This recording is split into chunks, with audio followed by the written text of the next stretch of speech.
നമസ്കാരം. News and വ്യൂസിലേക്ക് സ്വാഗതം. രാജ്യത്തെ ഞെട്ടിച്ച പാർലമെന്റ് ആക്രമണത്തിന് ശേഷം ഡിസംബർ 14-ന് തുടങ്ങിയതാണ് പ്രതിപക്ഷത്തിന്റെ നാവരിയൽ. അന്ന് 14 എംപിമാരുടെ സസ്പെൻഷനിൽ തുടങ്ങിയ ജനാധിപത്യ ധ്വംസനം ഇപ്പോൾ പാർലമെന്റ് ചരിത്രത്തിലെ തന്നെ ഏറ്റവും വലിയ അക്കത്തിൽ എത്തി നിൽക്കുകയാണ്. രാജ്യത്തിന്റെ ശബ്ദമായ 141 എംപിമാർ ഇപ്പോൾ പാർലമെന്റിൽ നിന്നും സസ്പെൻഡ് ചെയ്യപ്പെട്ടിരിക്കുകയാണ്. ഇന്ത്യയിലെ ജനങ്ങൾക്ക് വേണ്ടി ഉണ്ടാക്കിയ പാർലമെന്റ് മന്ദിരം ആക്രമിച്ചതിന്റെ വിവരങ്ങളാണ് എംപിമാർ പാർലമെന്റിൽ ഉന്നയിച്ചത്. അതിനാണ് ഈ കൂട്ട സസ്പെൻഷൻ. ഇത് ജനാധിപത്യം സസ്പെൻഡ് ചെയ്യപ്പെടുന്നതിന് തുല്യമാണ്. ന്യൂസ് ആൻഡ് വ്യൂസ് ഈ വിഷയം പരിശോധിക്കുമ്പോൾ അതിഥികളായി എത്തിയിരിക്കുന്നത് CPIM പ്രതിനിധി doctor V Sivadasan MP, Congress പ്രതിനിധി ഡോക്ടർ ജിൻഡോ ജോൺ, BJP പ്രതിനിധി അഡ്വക്കേറ്റ് BG വിഷ്ണു. ആദ്യം ഡോക്ടർ വി ശിവദാസൻ MP-യിലേക്കാണ്. ശ്രീ ശിവദാസൻ, കേട്ടുകേൾവിയില്ലാത്ത, രാജ്യത്തിന്റെ ചരിത്രത്തിൽ തന്നെ കേട്ടുകേൾവിയില്ലാത്ത സംഭവ വികാസങ്ങൾക്കാണ് കഴിഞ്ഞ കുറച്ച് ദിവസങ്ങളായി പാർലമെന്റ് സാക്ഷ്യം വഹിക്കുന്നത്. ഇപ്പോൾ 141 എംപിമാർ സസ്പെൻഡ് ചെയ്യപ്പെട്ട സാഹചര്യം. അങ്ങടക്കമുള്ള എംപിമാരാണ് സസ്പെൻഡ് ചെയ്യപ്പെട്ടിരിക്കുന്നത്. ഈ പ്രശ്നത്തിൽ ഡിസംബർ 13-ന് നടന്ന ഈ പാർലമെന്റിലെ സുരക്ഷാ വീഴ്ചയിൽ ഒരക്ഷരം മിണ്ടില്ലെന്ന വാശിയിൽ പ്രധാനമന്ത്രിയും അതുപോലെ ആഭ്യന്തരമന്ത്രിയും നിലകൊള്ളുന്നു. പാർലമെന്റിനകത്ത് മാത്രമേ സംസാരിക്കാൻ ബുദ്ധിമുട്ടുള്ളൂ, പക്ഷേ പുറത്ത് കാര്യങ്ങൾ പറയുന്നു. ഇക്കാര്യത്തിൽ ഇവർ സഭയിൽ പ്രതികരിക്കണം എന്നാവശ്യപ്പെട്ടുകൊണ്ടാണ് എംപിമാർ ഓരോ ദിവസവും ചോദ്യങ്ങൾ ഉന്നയിക്കുന്നത്. ആ ചോദ്യങ്ങൾക്കുള്ള മറുപടിയാണ് സസ്പെൻഷൻ. ഇത് പാർലമെന്റിന്റെ ചരിത്രത്തിൽ തന്നെ കേട്ടുകേൾവിയുണ്ടോ? ഇപ്പോൾ 141 എംപിമാർ പുറത്തു നിൽക്കുന്ന സാഹചര്യമാണ്.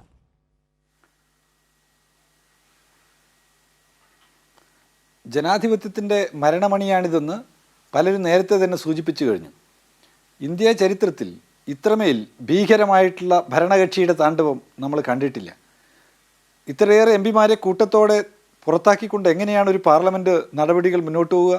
പ്രതിപക്ഷത്തിൻ്റെ ശബ്ദത്തെക്കുറിച്ച് അവർ ആലോചിക്കുന്നേയില്ല. ജവഹർലാൽ നെഹ്റു ഇന്ത്യയുടെ പ്രധാനമന്ത്രിയായിരിക്കെ പ്രതിപക്ഷ നേതാവ് ഉൾപ്പെടെയുള്ളവരുടെ പ്രസംഗം കേൾക്കുന്നതിന് വേണ്ടി സഭയിൽ വന്നിരിക്കുകയും ഓരോ കാര്യങ്ങളെയും ശ്രദ്ധിച്ച് മനസ്സിലാക്കിക്കൊണ്ട് പിന്നീട് മറുപടി കൊടുക്കുന്നതായും ചരിത്രത്തിൽ നാം കേട്ടിട്ടുണ്ട്. AK ഗോപാലൻ്റെ പ്രസംഗത്തെക്കുറിച്ച് അദ്ദേഹത്തിൻ്റെ പ്രസംഗം കേട്ട് കഴിഞ്ഞാൽ രാജ്യത്തെ ജനങ്ങളുടെ ജീവിത പ്രശ്നങ്ങൾ മനസ്സിലാക്കുന്നതിന് എനിക്ക് കഴിയുമെന്ന് അദ്ദേഹം പറഞ്ഞതായി നാം മനസ്സിലാക്കിയിട്ടുണ്ട്. നോക്കൂ, പ്രതിപക്ഷത്തിൻ്റെ ശബ്ദത്തെ ഏറ്റവും ശരിയായ രീതിയിൽ മനസ്സിലാക്കുന്നതിന് വേണ്ടി ശ്രമിച്ച മന്ത്രിമാരെയും ഒക്കെ പ്രധാനമന്ത്രിയെയും ഒക്കെ നാം കണ്ടിട്ടുണ്ട്. പക്ഷേ ഇന്ന് എന്താണ് രാജ്യത്ത് നടക്കുന്നത്? ഇവിടെ പാർലമെൻറ്റിനകത്ത് കുറച്ചാളുകൾ, ഒരു BJP MP-യുടെ ശുപാർശ കത്തുമായി വന്ന് 2 ആളുകൾ പാർലമെൻറ്റിനകത്തേക്ക് കടക്കുകയും കടന്നു ചാടി അവരെ ബഹളം വെക്കുകയും അവിടെ പുകബോംബ് എറിഞ്ഞ് വലിയ ഒരു അന്തരീക്ഷം, ഭയപ്പെടുത്തുന്ന അന്തരീക്ഷം അവിടെ സൃഷ്ടിക്കുകയും ചെയ്തു. എന്നാൽ അതിനുശേഷം അങ്ങനെ ഒരു ശുപാർശ കത്ത് നൽകിയിട്ടുള്ള MP-യെക്കുറിച്ച് ഒരു വിവരവും നമ്മൾ അറിയുന്നില്ല. അദ്ദേഹത്തിനെതിരെ എന്ത് നടപടിയെടുത്തു, എന്താണ് അദ്ദേഹത്തിന് ഇക്കാര്യത്തിലുള്ള ബന്ധം, ഇതിനെക്കുറിച്ചൊന്നും നമ്മളാരും ഒന്നും അറിയാത്തൊരു സ്ഥിതിയാണ്. BJP മൂടിവെക്കുകയാണ് എല്ലാം. എന്താണ് ഇവർ തമ്മിലുള്ള ബന്ധമൊന്നും വ്യക്തമാക്കുന്നില്ല. ഇപ്പോൾ ആരെയൊക്കെയോ ലക്ഷ്യമിട്ട് അന്വേഷണം കൊണ്ടുപോകുന്നു എന്നൊക്കെയാണ് പറയപ്പെടുന്നത്. ഇവിടെ എന്താണ് ഇവർ ചെയ്തിരിക്കുന്നത്? തൊഴിലില്ലായ്മയുടെ രൂക്ഷത രാജ്യമാകെ കലാപകലുഷിതമാക്കുന്ന നിലയിലേക്ക് പോകുകയാണ്. ആ ഘട്ടത്തിൽ ഇവിടെ ഉണ്ടായിട്ടുള്ള, പാർലമെൻറ്റിൽ ഉണ്ടായിട്ടുള്ള സംഭവങ്ങൾ എന്താണെന്ന് മനസ്സിലാക്കാനും പ്രധാനമന്ത്രിയിൽ നിന്നും ആഭ്യന്തരമന്ത്രിയിൽ നിന്നും നേരിട്ട് വിശദീകരണം വേണമെന്നും പ്രതിപക്ഷം ഒന്നടങ്കം ആവശ്യപ്പെട്ടു. പ്രധാനമന്ത്രിയും ആഭ്യന്തരമന്ത്രിയും സഭയ്ക്ക് പുറത്ത് നീണ്ട ഭാഷണങ്ങൾ നടത്തിക്കഴിഞ്ഞു. അവരുടെ പ്രിയപ്പെട്ട ചാനലിന് മണിക്കൂർ നീണ്ട ഇൻ്റർവ്യൂ കൊടുത്തു, പത്രത്തിന് നീണ്ട ഇൻ്റർവ്യൂ കൊടുത്തു. ഇതൊക്കെ കൊടുക്കുന്നതിന് അവർക്ക് സമയമുണ്ട്, പുറത്ത് സ്റ്റേറ്റ്മെൻറ്റ് ഇറക്കാൻ സമയമുണ്ട്. പക്ഷേ തിരഞ്ഞെടുക്കപ്പെട്ട ജനപ്രതിനിധികൾക്ക് മുമ്പിൽ അവർക്ക് എന്താണ് വിഷയമെന്നതിനെക്കുറിച്ച് വിശദീകരിക്കുന്നതിനുള്ള സന്നദ്ധതയില്ല. അൺഎംപ്ലോയ്മെൻറ്റ് അതിഗുരുതരമായിട്ടുള്ള വിഷയമായിട്ട് നിൽക്കുമ്പോൾ ഇതിനൊക്കെ കാരണമാവുന്ന അൺഎംപ്ലോയ്മെൻറ്റിനെ കുറിച്ചും അതിലൂടെ വളർന്നു വരുന്ന വിഘടനവാദത്തെയും ഭീകരവാദത്തെയും കുറിച്ചുമൊക്കെ സംസാരിക്കേണ്ടുന്ന, വിശദീകരിക്കേണ്ടുന്ന പ്രധാനമന്ത്രി എന്താണ് പാർലമെൻറ്റിൽ നടന്നിട്ടുള്ളത്, എവിടെയാണ് സുരക്ഷാ വീഴ്ചയുണ്ടായിട്ടുള്ളത് തുടങ്ങിയ കാര്യങ്ങൾ പറയേണ്ടുന്ന ആഭ്യന്തരമന്ത്രി അവരൊന്നും സഭയിലേക്ക് വരുന്നേയില്ല, സഭയിൽ വിശദീകരിക്കുന്നില്ല. രാജ്യസഭയിലും ലോകസഭയിലും ആവർത്തിച്ച് ഈ വിഷയം സംസാരിക്കുന്നതിന് വേണ്ടി തയ്യാറാവണമെന്ന് പറഞ്ഞിട്ട് എന്തുകൊണ്ടാണ് അവർ തയ്യാറാവാതിരുന്നത്? സഭയിൽ മുദ്രാവാക്യം വിളിച്ച് ഇതാ ഈ വിഷയം ചർച്ച ചെയ്യണമെന്ന് പറഞ്ഞത് കൊടും പാതകമാണ്. എങ്ങനെയാ പറയുക? നേരത്തെ BJP-യുടെ നേതാക്കന്മാർ തന്നെ പറഞ്ഞതല്ലേ, disruption is the part of the democratic process എന്ന്. സഭാസ്തംഭനവും സഭാ നടപടികൾ തടസ്സപ്പെടുത്തുന്നതെല്ലാം ജനാധിപത്യ പ്രക്രിയയുടെ ഭാഗമാണ്, പാർലമെന്ററി പ്രവർത്തനത്തിൻ്റെ ഭാഗമാണെന്ന് BJP നേതാക്കന്മാർ തന്നെയല്ലേ പറഞ്ഞിട്ടുള്ളത്. അവർ പ്രതിപക്ഷത്തിരുന്നപ്പോൾ അവർ ഇത്തരത്തിൽ നോട്ടീസുകൾ കൊടുക്കുകയും ചർച്ച ചെയ്യിക്കുന്നതിന് വേണ്ടിയുള്ള ശ്രമവും ഡിസ്ട്രപ്ഷനും ഒക്കെ അവരുടെ ഭാഗത്ത് ഉണ്ടായിട്ടുള്ളത് എന്നുള്ളത് ചരിത്രത്തിൻ്റെ ഭാഗമായിട്ട് നമുക്കറിയാവുന്ന കാര്യമല്ലേ. അങ്ങനെയൊക്കെ ചെയ്തിട്ടുള്ള ആളുകൾ ഇപ്പോൾ കൂട്ടത്തോടുകൂടി പ്രതിപക്ഷത്തെ പുറത്താക്കുകയാണ് സഭയിൽ നിന്ന്. ആരുണ്ട് ചോദിക്കാൻ? ഞങ്ങൾ ഏകാധിപതികളായി, ഞങ്ങൾ ഈ നാട് ഭരിക്കുമെന്നുള്ള പ്രഖ്യാപനമാണ് ഇവിടെ നടത്തിയിട്ടുള്ളത്. 149 MP-മാരെ പുറത്താക്കിയിട്ട് ഞങ്ങൾ സഭ നടത്തുമെന്ന് പറയാം. അങ്ങയിലേക്ക് വരാം. ശ്രീ ജിൻഡോ ജോൺ, ഇതിൽ ഏറെ ശ്രദ്ധിക്കപ്പെടേണ്ട ഒരു കാര്യം എന്ന് പറയുന്നത് പ്രതിപക്ഷത്തിൻ്റെ 141 MLA-മാർ പുറത്തു നിൽക്കുന്ന സാഹചര്യം. ഈ അപ്പം ചുട്ടെടുക്കുന്നത് പോലെ ബില്ലുകൾ ചുട്ടെടുക്കുകയാണ് പാർലമെന്റിൽ ചെയ്യുന്നത്. വളരെ പ്രധാനപ്പെട്ട ഒട്ടേറെ ബില്ലുകൾ ഇന്ന് പാർലമെന്റിന്റെ പരിഗണനയിൽ വന്നിരിക്കുകയാണ്. അതായത് ജനങ്ങളുടെ നിത്യജീവിതവുമായി ബന്ധപ്പെട്ട നിരവധി ബില്ലുകൾ പാർലമെന്റിൽ ഒരു ചർച്ചയും കൂടാതെ പാസ്സാക്കിയെടുക്കാനുള്ള നീക്കം നടക്കുന്നു. IPC, അതുപോലെ ഇന്ത്യൻ എവിഡൻസ് ആക്ട്, CRPC, ഇങ്ങനെയുള്ള വളരെ പ്രധാനപ്പെട്ട ബില്ലുകൾ ഇന്ന് ഈ പ്രതിപക്ഷത്തിൻ്റെ ഒരു അസാന്നിധ്യം അതൊരു അവസരമാക്കി എടുത്തുകൊണ്ട് ഇതെല്ലാം പാർലമെന്റിൽ വളരെ വേഗത്തിൽ അവതരിപ്പിക്കപ്പെടുകയാണ്, പാസ്സാക്കപ്പെടുവാൻ പോവുകയാണ്. എവിടെയാണ് ജനാധിപത്യം? ഈ ജനങ്ങൾക്ക് വേണ്ടിയാണ് നമ്മുടെ 141 MP-മാർ പാർലമെന്റിൽ ശബ്ദമുയർത്തിയത്. ആ ശബ്ദത്തെയെല്ലാം നിരാകരിച്ചുകൊണ്ടാണ് ഇപ്പോൾ ഇത്തരത്തിലുള്ള വിവാദമായ ബില്ലുകൾ പാർലമെന്റിന്റെ പരിഗണനയിൽ വരുന്നത്.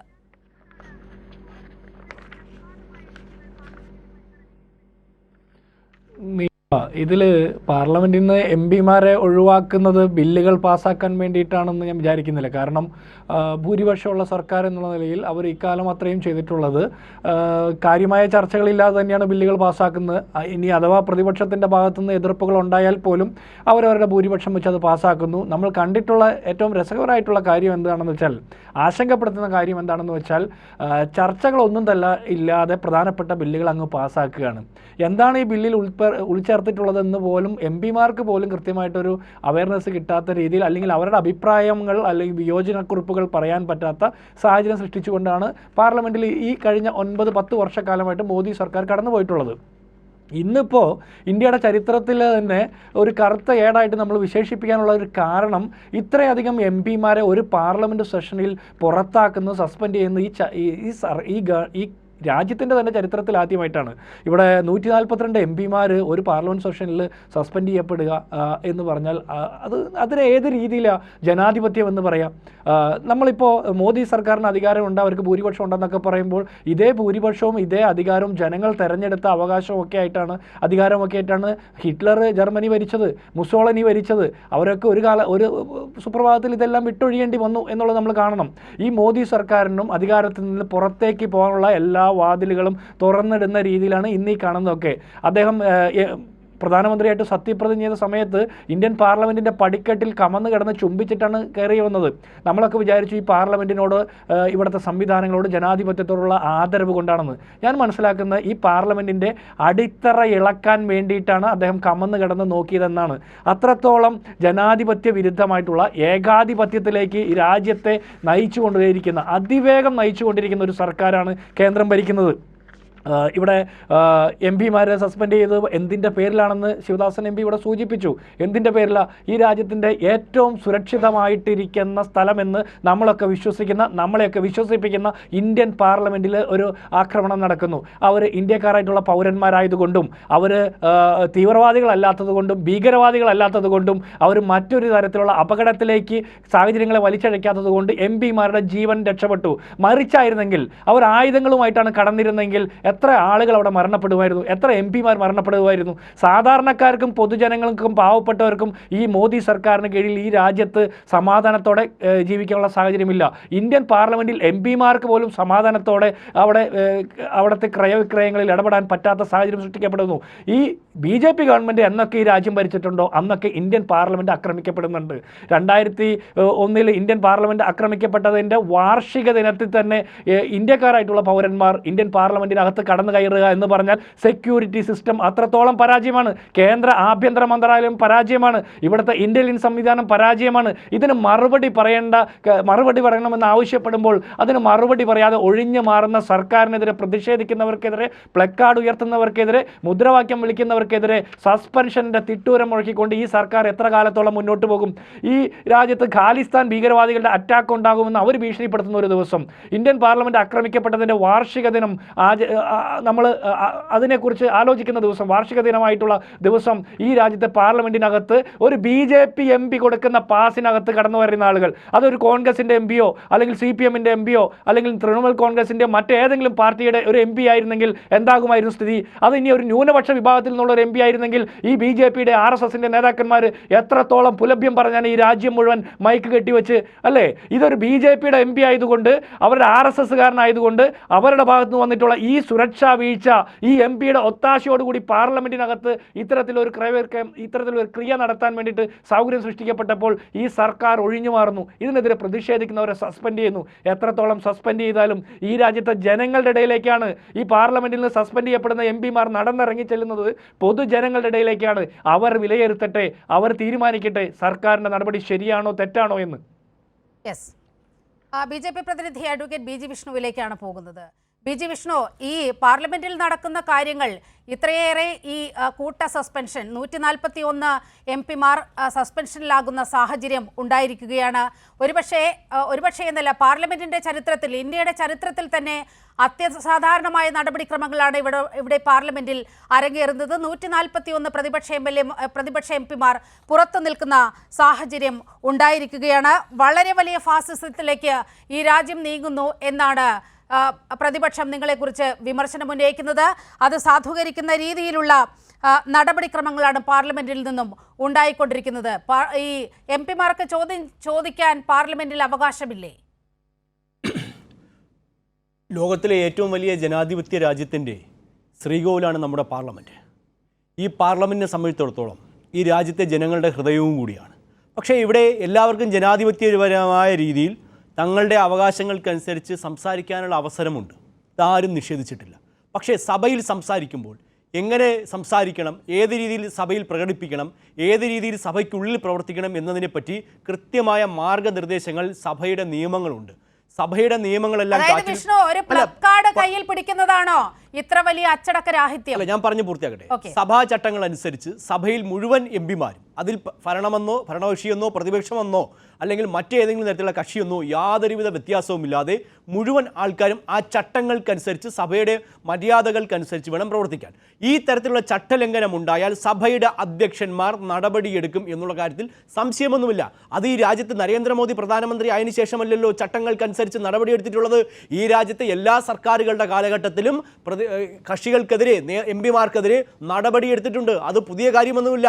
സഭയിൽ പ്രവർത്തിക്കുന്ന എല്ലാവരും സഭയുടെ ചട്ടങ്ങൾ പാലിക്കണം. 1989 ഇന്ദിരാഗാന്ധി വധവുമായി ബന്ധപ്പെട്ട റിപ്പോർട്ടിനെ തുടർന്ന് എത്രയോ MP-മാരെ, പ്രതിപക്ഷ MP-മാരെ അന്ന് സസ്പെൻഡ് ചെയ്തിട്ടുണ്ട്. അപ്പോൾ സഭയുടെ ചട്ടങ്ങൾക്ക് നിരക്കാത്ത വിധത്തിലുള്ള പ്രവർത്തനങ്ങൾ ഏതെങ്കിലും ഭാഗത്തു നിന്നുണ്ടായാൽ സഭയുടെ അധ്യക്ഷൻ്റെ ഭാഗത്തുനിന്ന് കൃത്യമായ നടപടികൾ ഉണ്ടാകും. പിന്നെ ചർച്ചയിൽ പങ്കെടുക്കണം, ജനാധിപത്യമായ രീതിയിൽ എല്ലാ വിഷയങ്ങളിലും പ്രതിപക്ഷ കക്ഷികൾ പങ്കെടുക്കണം എന്ന് ആഗ്രഹിക്കുന്ന പാർട്ടിയാണ് BJP.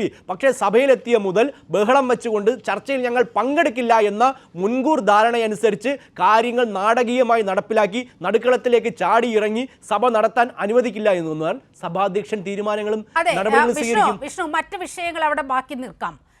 നമ്മളെ സംബന്ധിച്ച് ഇന്ത്യൻ ജനാധിപത്യത്തിന്റെ ശ്രീകോവിലാണ് നമ്മുടെ പാർലമെന്റ് എന്ന് പറയുന്നത്.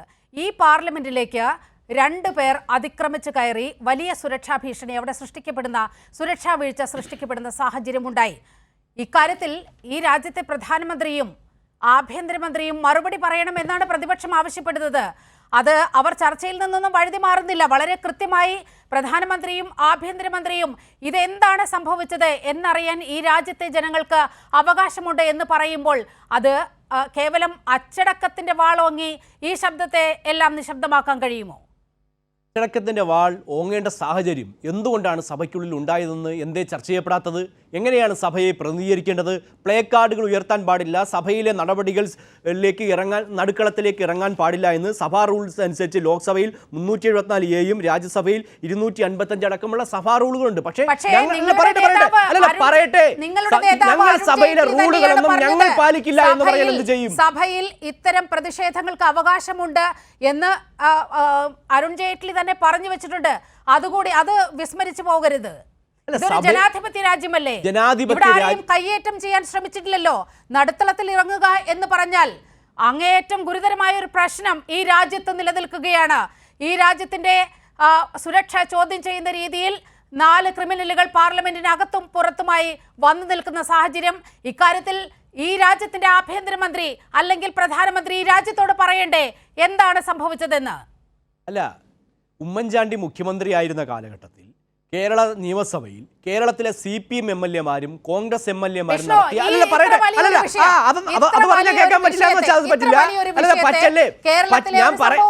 നിങ്ങൾ എല്ലാവരും പറഞ്ഞതല്ല, ഞാൻ കേട്ടിരുന്നല്ലോ. ഞാൻ കൂടി പറയട്ടെ.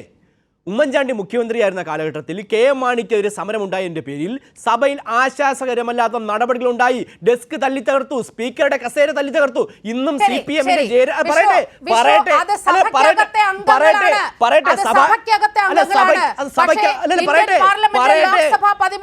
ലോക്സഭയിലും സംസ്ഥാന നിയമസഭയായാലും ഒരു സഭയാണ്, ജനാധിപത്യത്തിന്റെ ശ്രീകോവിലാണ്. ഏകപക്ഷീയമായി ചർച്ച മുന്നോട്ട് പോകില്ല. ഏകപക്ഷീയമായി ചർച്ച മുന്നോട്ട് പോകുകയാണെങ്കിൽ ഏകപക്ഷീയമായി ചർച്ച മുന്നോട്ട് പോവുകയാണെങ്കിൽ CPM കോൺഗ്രസ് പ്രതിനിധികളെ മാത്രം എടുത്ത് ചർച്ച ചെയ്യേണ്ടി വരും. ഞാൻ ചർച്ചയിൽ നിന്ന് മാറാം. പറയട്ടെ, ഇങ്ങനെ നിയമസഭാ സംവിധാനങ്ങൾ പാർലമെന്റിലായാലും നിയമസഭയിലായാലും നമ്മൾ സ്വീകരിക്കേണ്ട മര്യാദകളുണ്ട്, സഭാ ചട്ടങ്ങളുണ്ട്. ഈ സഭാ ചട്ടങ്ങളെ മുഴുവൻ കാറ്റിൽ പറത്തിക്കൊണ്ട് ശിവൻകുട്ടി അടക്കം ഡെസ്കിൽ കയറി നിന്നുകൊണ്ട് അടിവസ്ത്രം കാണിക്കുന്ന തരത്തിലേക്ക് ചെയറിന്റെ കസേര തല്ലി തകർത്തു. ഇന്നിപ്പോ CJM കോടതിയിൽ പോയിരിക്കുകയല്ലോ. ഇതേ CPM-ന്റെ സർക്കാർ തന്നെയാണ് ഈ കേസുകൾ അതുകൂടി കേൾക്കണം. ഈ കേസുകളൊക്കെ പിൻവലിക്കാൻ പോയി കോടതി തള്ളിക്കളഞ്ഞു. കാരണം സഭയുടെ ചട്ടങ്ങൾക്ക് വിരുദ്ധമായി ജനങ്ങളെ അപമാനിക്കുന്ന രീതിയിൽ, ജനാധിപത്യത്തെ അത്രയധികം കശാപ്പ് ചെയ്യുന്ന രീതിയിൽ സംഭവങ്ങൾ ഉണ്ടായി. ഇത്തരത്തിലുള്ള സംഭവങ്ങൾ ലോക്സഭയിൽ ഒരു കാരണവശാലും ഉണ്ടാകാൻ പാടില്ല. സഭയ്ക്ക് ചട്ടങ്ങളുണ്ട്, ജനങ്ങളോടുള്ള ബഹുമാനത്തിന്റെ കേന്ദ്രമാണ്. അവിടെ അത്തരത്തിൽ നടുക്കളത്തിലേക്ക് ഇറങ്ങിയ നടപടി ഉണ്ടാകും. വിഷ്ണുവിലേക്ക് വരാം. വി ശിവദാസൻ, അങ്ങ് കൂടി സസ്പെൻഷനിലായ ഒരു അംഗമാണ്, രാജ്യസഭയിൽ നിന്ന് സസ്പെൻഡ് ചെയ്യപ്പെട്ട ഒരു അംഗമാണ്. ഇപ്പോൾ ഈ സഭയ്ക്ക് പുറത്തു നിൽക്കുന്ന BG വിഷ്ണു, നമുക്ക് പുറത്തു കേൾക്കുന്ന കാര്യങ്ങൾ മാത്രമേ വിഷ്ണുവിനും അത് സംബന്ധിച്ച് പറയാൻ കഴിയുകയുള്ളൂ. എന്താണ് സഭയിൽ സംഭവിച്ചതെന്ന് ഈ വിഷയവുമായി ബന്ധപ്പെട്ട് ആഭ്യന്തരമന്ത്രിയും പ്രധാനമന്ത്രിയും മറുപടി പറയണം, വാതുറക്കണം എന്ന് പറയുന്നത് അക്ഷന്തിമമായ ഒരു അപരാധമാണോ?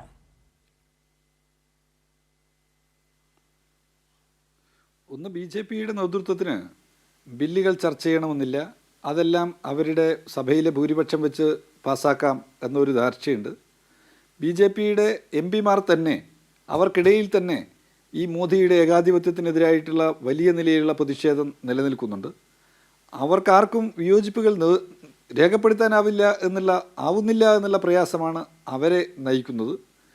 ഒരു ഏകാധിപതിയുടെ എല്ലാ നിലയിലുമുള്ള അടിച്ചമർത്തലാണ് പാർലമെൻറ്റിനകത്ത് ഇപ്പോൾ നടമാടിക്കൊണ്ടിരിക്കുന്നത്. BJP-യുടെ ഘടകകക്ഷികളുടെ NDA-യിലെ പാർട്ടി നേതൃത്വത്തിൻ്റെ ഒക്കെ ഭാഗത്തു നിന്ന് വലിയ പ്രശ്നങ്ങൾ അവർ രേഖപ്പെടുത്തിക്കൊണ്ടിരിക്കുന്നുണ്ട്, ചെറുതും വലുതുമായി ഉള്ള വിമർശനങ്ങൾ. എന്നാൽ അവരെയൊക്കെ കീഴ്പ്പെടുത്തുന്നതിന് മോദിയുടെയും അമിത്ഷായുടെയും കയ്യിൽ ആയുധങ്ങളുണ്ട്. അത് IT, ED തുടങ്ങിയ അന്വേഷണ സംവിധാനങ്ങളാണ്. അത് ആന്ധ്രാപ്രദേശിലെ ജഗനെ ഭീഷണിപ്പെടുത്താനാണെങ്കിലും ഒറീസയിലെ ബിജു ജനതാദളിൻ്റെ ആളുകളെ ഭീഷണിപ്പെടുത്താനാണെങ്കിലും ഇതൊക്കെയുണ്ട്. അതുകൊണ്ട് അവരിൽ പലർക്കും അനങ്ങാൻ പറ്റാത്ത അവസ്ഥയാണ്. BJP-യുടെ നേതാക്കന്മാർ തന്നെ പരസ്യമായി പറഞ്ഞിട്ടുണ്ടല്ലോ, ED-യും IT-യും ഒക്കെ ഉപയോഗിക്കാനുള്ളതാണ് എന്നല്ലേ അവർ പറഞ്ഞിട്ടുള്ളത്. എങ്ങനെ ഉപയോഗിക്കാനാണ് എന്നുള്ളത് വിശദീകരിച്ചിട്ടുണ്ട്. അപ്പോൾ പാർലമെൻറ്റിൽ ബില്ലുകൾ ഇത്തരത്തിൽ ചർച്ചകൾ ഏതുമില്ലാതെ പാസ്സാക്കുന്നു. ആ ബില്ലുകൾ ജനക്ഷേമത്തിന് വേണ്ടിയുള്ള ബില്ലല്ല. അദാനിയെ സംരക്ഷിക്കാനും ഇവിടുത്തെ വ്യവസായികളായിട്ടുള്ള പല ആളുകൾക്കും ഇത് വൻകിട കുത്തകകളായിട്ടുള്ള സർക്കാരിനെ കോടികൾ പറ്റിച്ചുകൊണ്ടിരിക്കുന്ന ആളുകളെ വീണ്ടും സഹായിക്കുന്നതിന് വേണ്ടിയിട്ടുള്ള ബില്ലുകളാണ് വലുതും വന്നുകൊണ്ടിരിക്കുന്നത്. അത് പോസ്റ്റ് ഓഫീസ് ബില്ലാണെങ്കിലും ടെലികോം ബില്ലാണെങ്കിലും ഒക്കെ.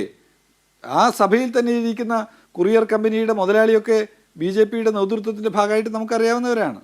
അപ്പം അവരെയൊക്കെ സഹായിക്കുന്നതിന് വേണ്ടി ബില്ലുകൾ കൊണ്ടുവരുന്നു. ഇന്ന് മഹുവാമുഖത്തിൽ ഒരു പോസ്റ്റ് ഇട്ടിട്ടുണ്ട് എന്ന് പറഞ്ഞാൽ, പ്രതിപക്ഷമില്ലാത്ത ഇപ്പോഴത്തെ സഭ എന്നുള്ളത് അദാനിയുടെ ഓഹരി ഉടമകളുടെ സമ്മേളനം മാത്രമായിട്ട് മാറിയിരിക്കുന്നു എന്നാണ്. ഇവിടെ ജനങ്ങളുടെ പ്രതിനിധികൾ വേണ്ടേ? അവിടെ ബില്ലുകൾ ചർച്ച ചെയ്യുമ്പോൾ ജനങ്ങളുടെ വിമർശനങ്ങൾ കേൾക്കാനുള്ള ബാധ്യത ഭരണകക്ഷിക്കില്ലേ? അവരതിനെക്കുറിച്ച് വിശദീകരിക്കണ്ടേ?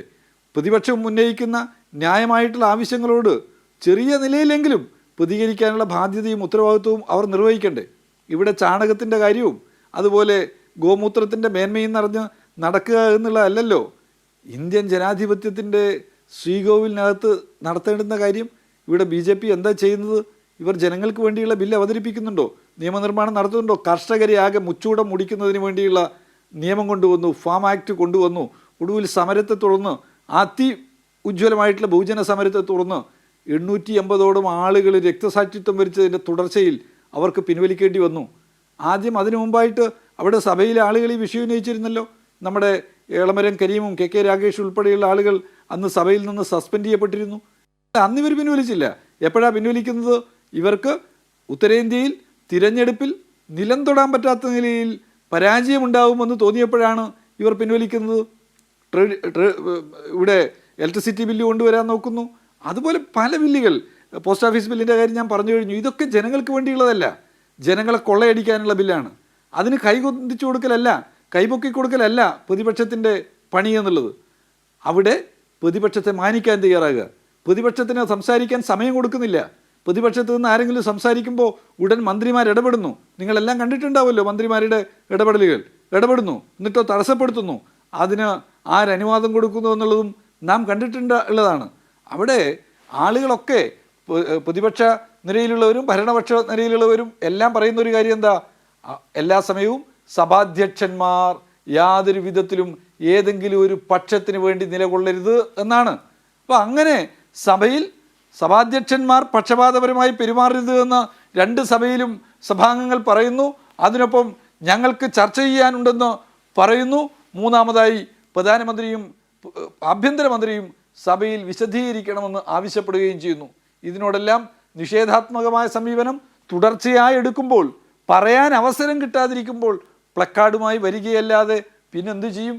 ആ പറയാൻ, തുറന്ന് സംസാരിക്കാൻ അവസരം കിട്ടാത്ത ഒരു ഇടമായിട്ട് ജനാധിപത്യത്തിൻ്റെ മഹാശ്രീകോവിലിനെ മാറ്റി തീർക്കുമ്പോൾ പ്രതിഷേധിക്കാൻ നടുത്തിളത്തിൽ ഇറങ്ങി എന്നുള്ളതിനെ കൊടും പാതകമാക്കിയിട്ട് മാറ്റാൻ പറ്റുമോ?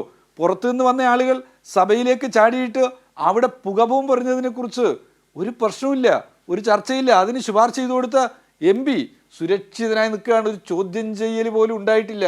എന്തേ ചോദ്യം ചെയ്യലില്ലാത്തത്? അതിൻ്റെ കാരണം അയാൾ BJPയുടെ MP ആണ് എന്നുള്ളത് മാത്രമല്ല, വിഷം വമിക്കുന്ന നിരവധി പ്രസംഗങ്ങൾ കൂടെ നടത്തിയിട്ടുള്ള ഒരാൾ കൂടിയാണ്. കർണാടകത്തിൽ എല്ലാ കുഴപ്പങ്ങളുടെയും കലാപങ്ങളുടെയും പിന്നിലുള്ള ആളുകളെക്കുറിച്ച് അന്വേഷിക്കുമ്പോഴാണ് ഈ MP-യുടെ BJP-ക്ക് നൽകിക്കൊണ്ടിരിക്കുന്ന സംഭാവന, RSSന് നൽകിക്കൊണ്ടിരിക്കുന്ന സംഭാവന നമുക്ക് മനസ്സിലാക്കാൻ പറ്റും. അപ്പോൾ ഈ വിഷയത്തിൽ വരാം. ഈ പ്രതാപ് സിംഹയുടെ കെയർ ഓഫിലാണല്ലോ ഈ അക്രമകാരികൾ പാർലമെന്റിനകത്ത് ലോക്സഭയിലേക്ക് കയറി കൂടുന്ന സാഹചര്യമുണ്ടായത്.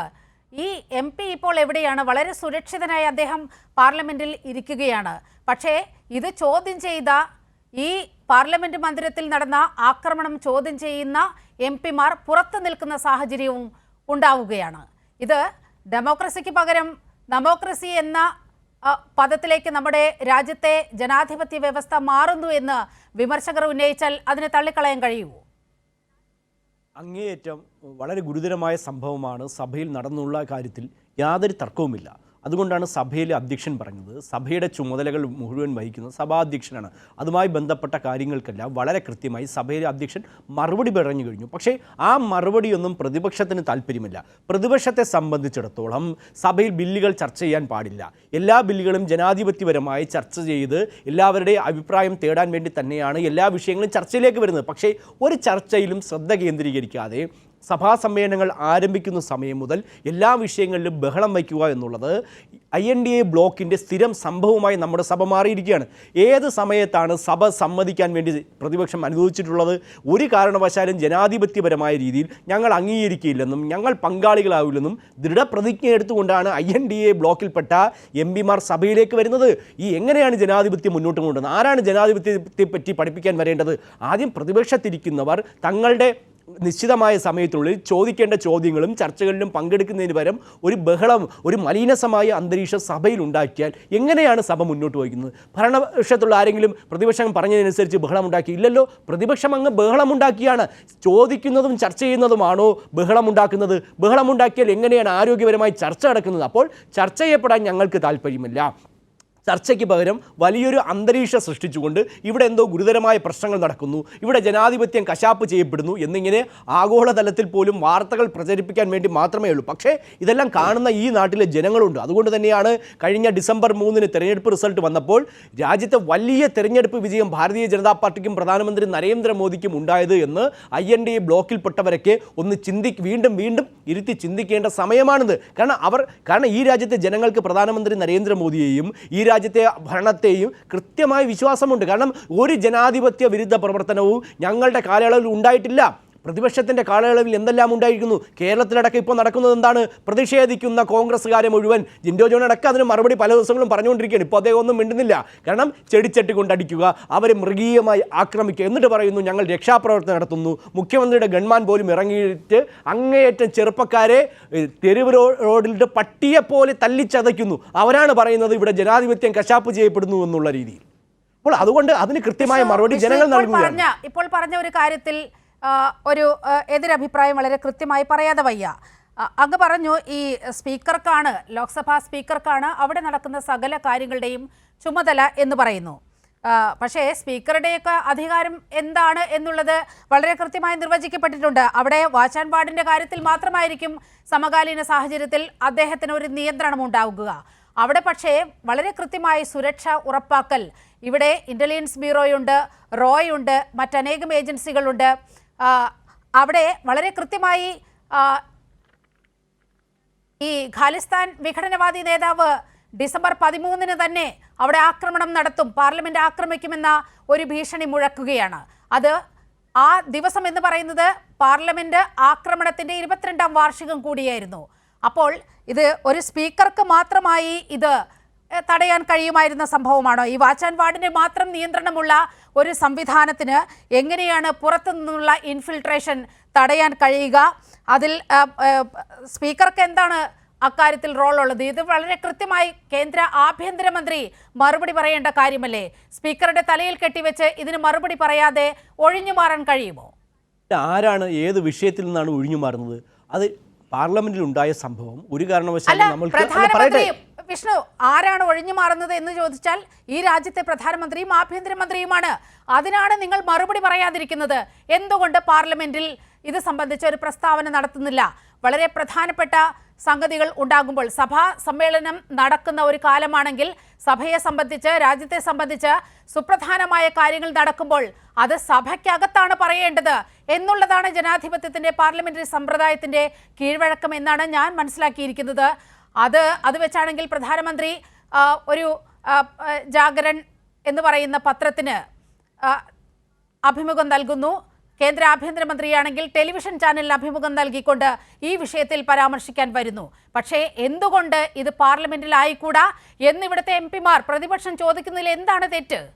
അല്ല, ഈ വിഷയത്തിൽ വീഴ്ച പറ്റി എന്നുള്ള കാര്യത്തിൽ യാതൊരു തർക്കവുമില്ല. നമ്മുടെ സുരക്ഷിതത്വത്തെയൊക്കെ ഇത് ബാധിക്കുന്നു എന്നുള്ള കാര്യത്തിൽ യാതൊരു സംശയവും അഭിപ്രായ വ്യത്യാസവും ഒന്നും BJPയില്ല. പക്ഷേ സഭയിൽ സംബന്ധിച്ച വിഷയമായതിനാലും സഭയുമായി ബന്ധപ്പെട്ട വിഷയങ്ങളിലായാലും അതിൻ്റെ സഭയുടെ നാഥൻ എന്ന് പറയുന്നത് പ്രധാനമന്ത്രിയോ ആഭ്യന്തരമന്ത്രിയോ അല്ല, സഭയിലെ സ്പീക്കറാണ്.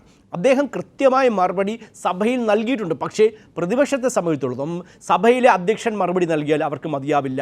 പ്രധാനമന്ത്രിയോ ആഭ്യന്തരമന്ത്രിയോ അല്ല, ആര് തന്നെ മറുപടി പറഞ്ഞാലും ഒരു വിഷയത്തിൽ അവർക്ക് മതിയാവില്ല. പക്ഷേ ഓരോ കാര്യങ്ങളിലും മറുപടി പറയട്ടെ, ഓരോ കാര്യങ്ങളിലും മറുപടി പറയേണ്ടവർ കൃത്യമായി മറുപടി നൽകിയിട്ടുണ്ട്. ഇതാണോ മറുപടി? അതായത് രാജ്യത്തെ സംബന്ധിക്കുന്ന അതിസുപ്രധാനമായ ഒരു വിഷയം സംഭവിക്കുമ്പോൾ, സഭയ്ക്കകത്ത് സംഭവിക്കുമ്പോൾ, അത് വളരെ കൃത്യമായി പുറത്ത് സഭയ്ക്കകത്തല്ലേ പറയേണ്ടത്? ഇത് പുറത്ത് ടെലിവിഷൻ ചാനലിനോടും ഈ പത്രത്തിനോടും ഒക്കെ അഭിമുഖം നൽകിക്കൊണ്ട് അവരോട് മാത്രം പറയേണ്ട കാര്യമാണോ ഇത്?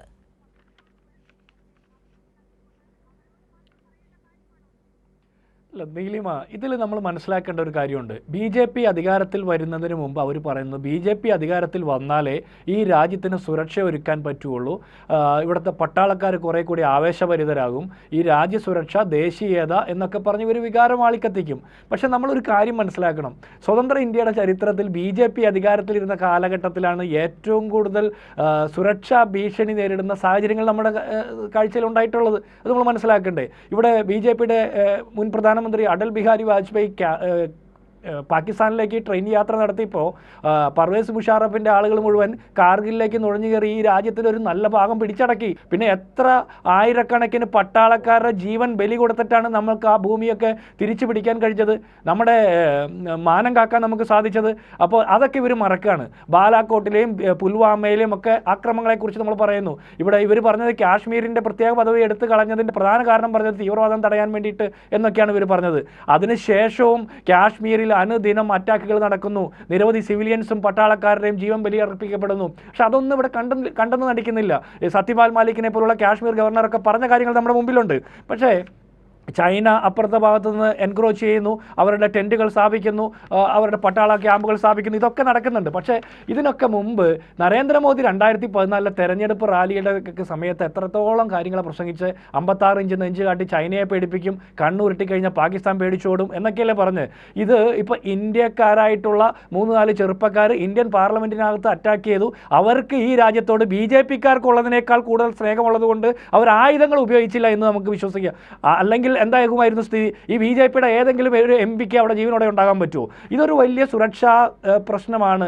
ഇതിൽ വലിയ വീഴ്ച സംഭവിച്ചു. BG വിഷ്ണു തന്നെ അക്കാര്യത്തിൽ സമ്മതിച്ചു ഇത് സുരക്ഷാ വീഴ്ചയാണെന്ന്. ഈ വീഴ്ച പറ്റിയിട്ടുണ്ടെങ്കിൽ അതുമായി ബന്ധപ്പെട്ട കാര്യങ്ങൾ വിസ്തരിച്ച് പറയേണ്ടത്, പാർലമെൻറ്റിനെ അഡ്രസ്സ് ചെയ്യേണ്ടത് ഇന്ത്യൻ പ്രധാനമന്ത്രിയും ആഭ്യന്തരമന്ത്രിയുമാണ്, അല്ലാണ്ട് ലോക്സഭാ സ്പീക്കറല്ല.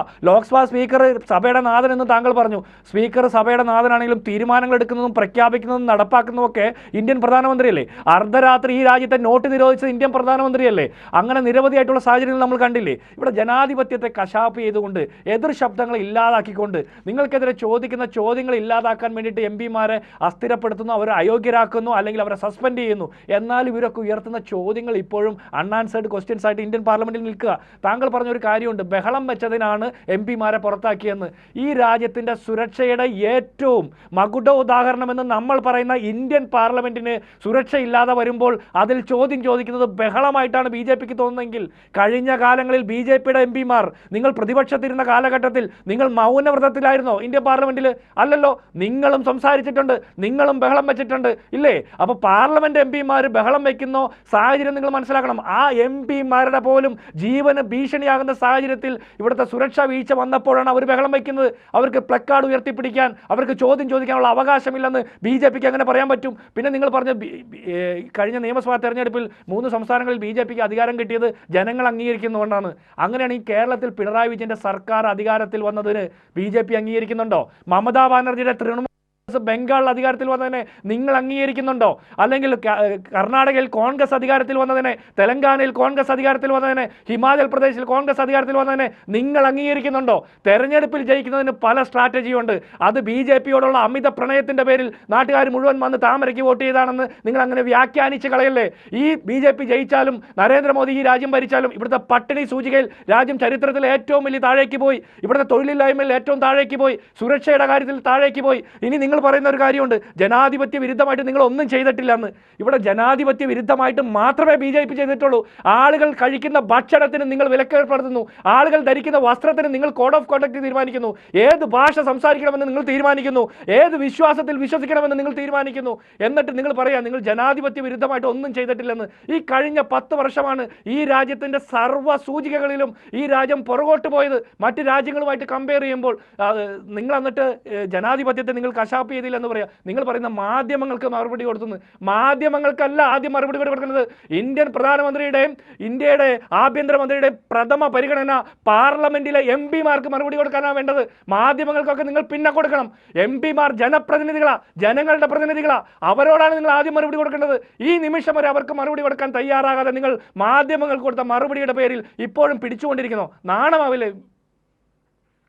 ഡോക്ടർ വി ശിവദാസൻ, ഇന്ന് BJP-യുടെ ഭാഗത്ത് നിന്നും ഇത് സംബന്ധിച്ചൊരു പുതിയ ക്യാപ്സൂൾ പുറത്തിറങ്ങിയിട്ടുണ്ട്. അതായത് കഴിഞ്ഞ നിയമസഭാ തെരഞ്ഞെടുപ്പുകളിലെ BJP നേടിയ വിജയം പ്രതിപക്ഷ സഖ്യത്തെ വല്ലാതെ വിറളി പിടിപ്പിച്ചിരിക്കുകയാണ്.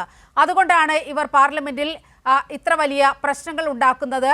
അവർ എന്ത് പ്രശ്നവും ഉണ്ടാക്കിക്കോട്ടെ, പ്രതിപക്ഷം സഭയിൽ ഇല്ലെങ്കിൽ പോലും നിങ്ങൾ സഭയിൽ ഉണ്ടാകണം, വളരെ പ്രധാനപ്പെട്ട ബില്ലുകൾ പാസ്സാക്കിയെടുക്കാനുണ്ട് എന്നാണ് ഇന്ന് BJP പാർലമെന്ററി പാർട്ടി യോഗത്തിൽ പ്രധാനമന്ത്രി പറഞ്ഞതായുള്ള വാർത്തകൾ പുറത്തു വരുന്നത്. അത് ശരിയാണെങ്കിൽ ഈ പ്രതിപക്ഷത്തെ മാറ്റി നിർത്തിക്കൊണ്ട് ഇവർ വലിയ ഗൂഢപദ്ധതികൾ ആസൂത്രണം ചെയ്യുന്നു എന്ന് വേണ്ടേ മനസ്സിലാക്കാൻ?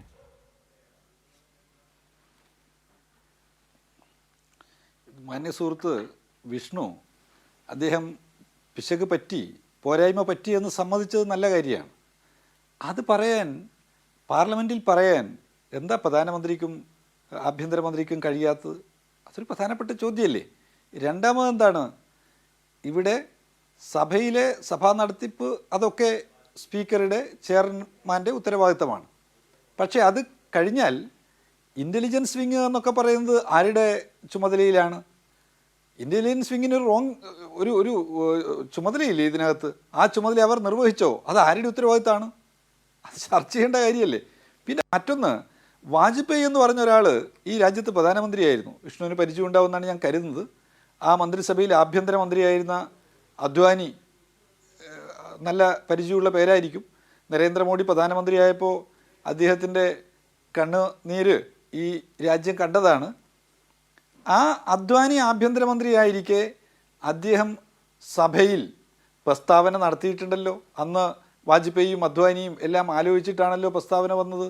അതും പാർലമെൻറ്റ് അതിക്രമവുമായി ബന്ധപ്പെട്ട വിഷയത്തിലാണ്, പാർലമെൻറ്റ് അക്രമവുമായി ബന്ധപ്പെട്ട വിഷയത്തിലാണ്. വാജ്പേയിയുടെയും അദ്വാനിയുടെയും കാലത്ത് പ്രസ്താവന നടത്തുന്നത് തെറ്റല്ല. അവർ പ്രസ്താവന നടത്തും, അവർക്ക് മറുപടി പറയാം. പക്ഷേ ഞങ്ങൾ അവരെ പോലെ ചെറിയവരല്ല എന്ന് ആര് പറയാണ്? നരേന്ദ്രമോദി പ്രവൃത്തിയിലൂടെ നമ്മളോട് പറയാണ്. ആഭ്യന്തരമന്ത്രിയായ മോദി അമിത്ഷാ നമ്മളോട് പറയാണ്. അത് ശരിയാണോ? നിങ്ങൾ അദ്വാനിയെ ചവിട്ടിക്കൂട്ടി മൂലക്കാക്കിയിട്ടുണ്ടാവും. നിങ്ങൾ വാജ്പേയി എന്ന് പറയുന്ന പേര് ഉച്ചരിക്കുന്നത് നരേന്ദ്രമോദിക്ക് ഇഷ്ടാവണമെന്നില്ല. പക്ഷേ നിങ്ങളൊന്ന് പറയണം BJP നേതൃത്വത്തോട്, ഇങ്ങനെയൊരു ഭൂതകാലം ഉണ്ട്. നേരത്തെ പാർലമെൻറ്റിൽ വിശദീകരണം നൽകാറുണ്ട്.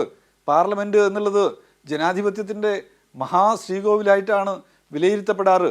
അവിടെ പാർലമെൻറ്റിനകത്തും പുറത്തും നടക്കുന്ന, രാജ്യത്തെ ജനങ്ങളെ ബാധിക്കുന്ന എല്ലാ വിഷയത്തെക്കുറിച്ച് ചർച്ച നടത്തുകയും ആ ചർച്ചയുടെ മുകളിൽ വിശദീകരണങ്ങൾ നൽകുന്നതിന്, മറുപടി പറയുന്നതിനുള്ള അവസരം ട്രഷറി ബെഞ്ചിൻ്റെ ഭാഗമായിട്ട് മന്ത്രിമാർക്ക് ലഭിക്കാറുണ്ട്. ആ മന്ത്രിയോട് നിങ്ങൾ പ്രസ്താവന നടത്തുമെന്നുള്ളതാണ്. ഞങ്ങൾ പറയുന്നത് നിങ്ങൾ പറയണമെന്നല്ല. നിങ്ങൾക്ക് ചിലത് ഈ വിഷയവുമായി ബന്ധപ്പെട്ട് പറയാനുണ്ടാവുമല്ലോ, അത് നിങ്ങൾ പറയണമെന്നാണ് ഞങ്ങൾ ആവശ്യപ്പെടുന്നത്. മണിപ്പൂരിനെ കുറിച്ച് ഞങ്ങൾ ആവശ്യപ്പെട്ടിട്ട് എന്തെങ്കിലും നിലയിൽ പ്രതികരിച്ചോ? സഭയ്ക്ക് പുറത്തല്ലേ നിങ്ങൾ പ്രസ്താവന നടത്തിയത്? നിങ്ങളിൽ ചിലർ പറയാണ് സഭാ നടത്തിപ്പിന് വേണ്ടി ചിലവാകുന്ന പണത്തെക്കുറിച്ച്, അതിൻ്റെ ചിലവിനെക്കുറിച്ച് ഒക്കെ നിങ്ങൾ വാദോരാതെ സംസാരിക്കുന്നതൊക്കെ കേൾക്കാറുണ്ട്.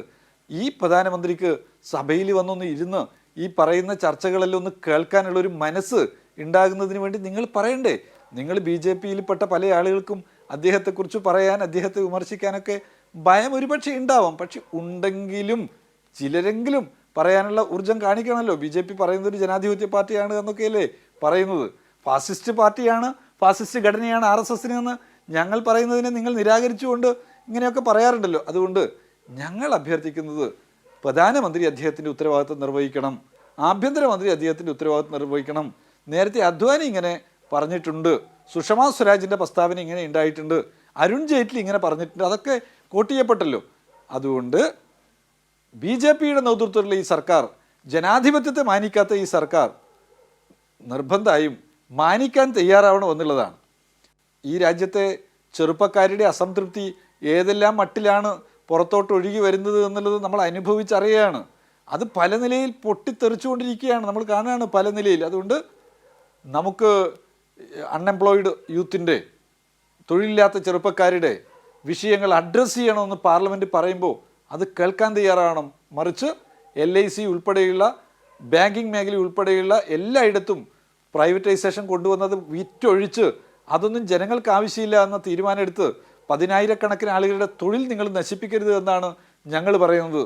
പാർലമെൻറ്റിൽ കൊണ്ടുവന്ന ബില്ല് ചർച്ച ചെയ്ത് പഠിച്ച് അവതരിപ്പിക്കുന്നതിന് പ്രതിപക്ഷത്തിന് അവകാശമുണ്ട് എന്ന് വിഷ്ണുവും പറഞ്ഞു കഴിഞ്ഞല്ലോ.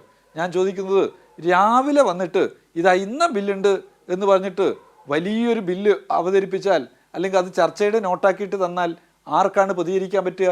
നിങ്ങൾ സുപ്രീം കോടതിയിലെ മുൻ ജസ്റ്റിസായിട്ടുള്ള നരിമാൻ്റെ പ്രസംഗം അല്ലെങ്കിൽ ഇന്ത്യൻ എക്സ്പ്രസ്സിൽ അദ്ദേഹം എഴുതിയിട്ടുള്ള ലേഖനം ഒന്ന് നോക്കുന്നത് നല്ലതായിരിക്കും. എന്താ പറഞ്ഞിട്ടുള്ളത്?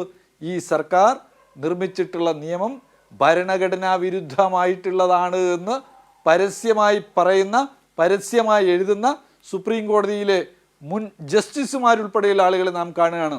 പ്രഭാത് പട്നായിക് ഒരു സാമ്പത്തിക ശാസ്ത്രജ്ഞനാണ്. അദ്ദേഹത്തിൻ്റെ വിമർശനത്തെ നിങ്ങൾ ഗവനിക്കോ ഇല്ലയോ എന്ന് എനിക്കറിയില്ല. അദ്ദേഹം ഈ ടെലികോമിൻ്റെയും പോസ്റ്റൽ മേഖലയിലെയും സ്വകാര്യവൽക്കരണത്തെക്കുറിച്ച് നടത്തിയിട്ടുള്ള നിരീക്ഷണവും നിങ്ങളൊന്ന് നോക്കുന്നത് നല്ലതാണ്. നരിമാൻ്റെയും നോക്കിക്കഴിഞ്ഞാൽ അല്പമെങ്കിലും BJPക്കാർക്ക് മനസ്സിലാക്കാൻ പറ്റുന്നവർക്ക് മനസ്സിലായാൽ ചെറിയ ഗുണം നാട്ടിനുണ്ടാവുമല്ലോ.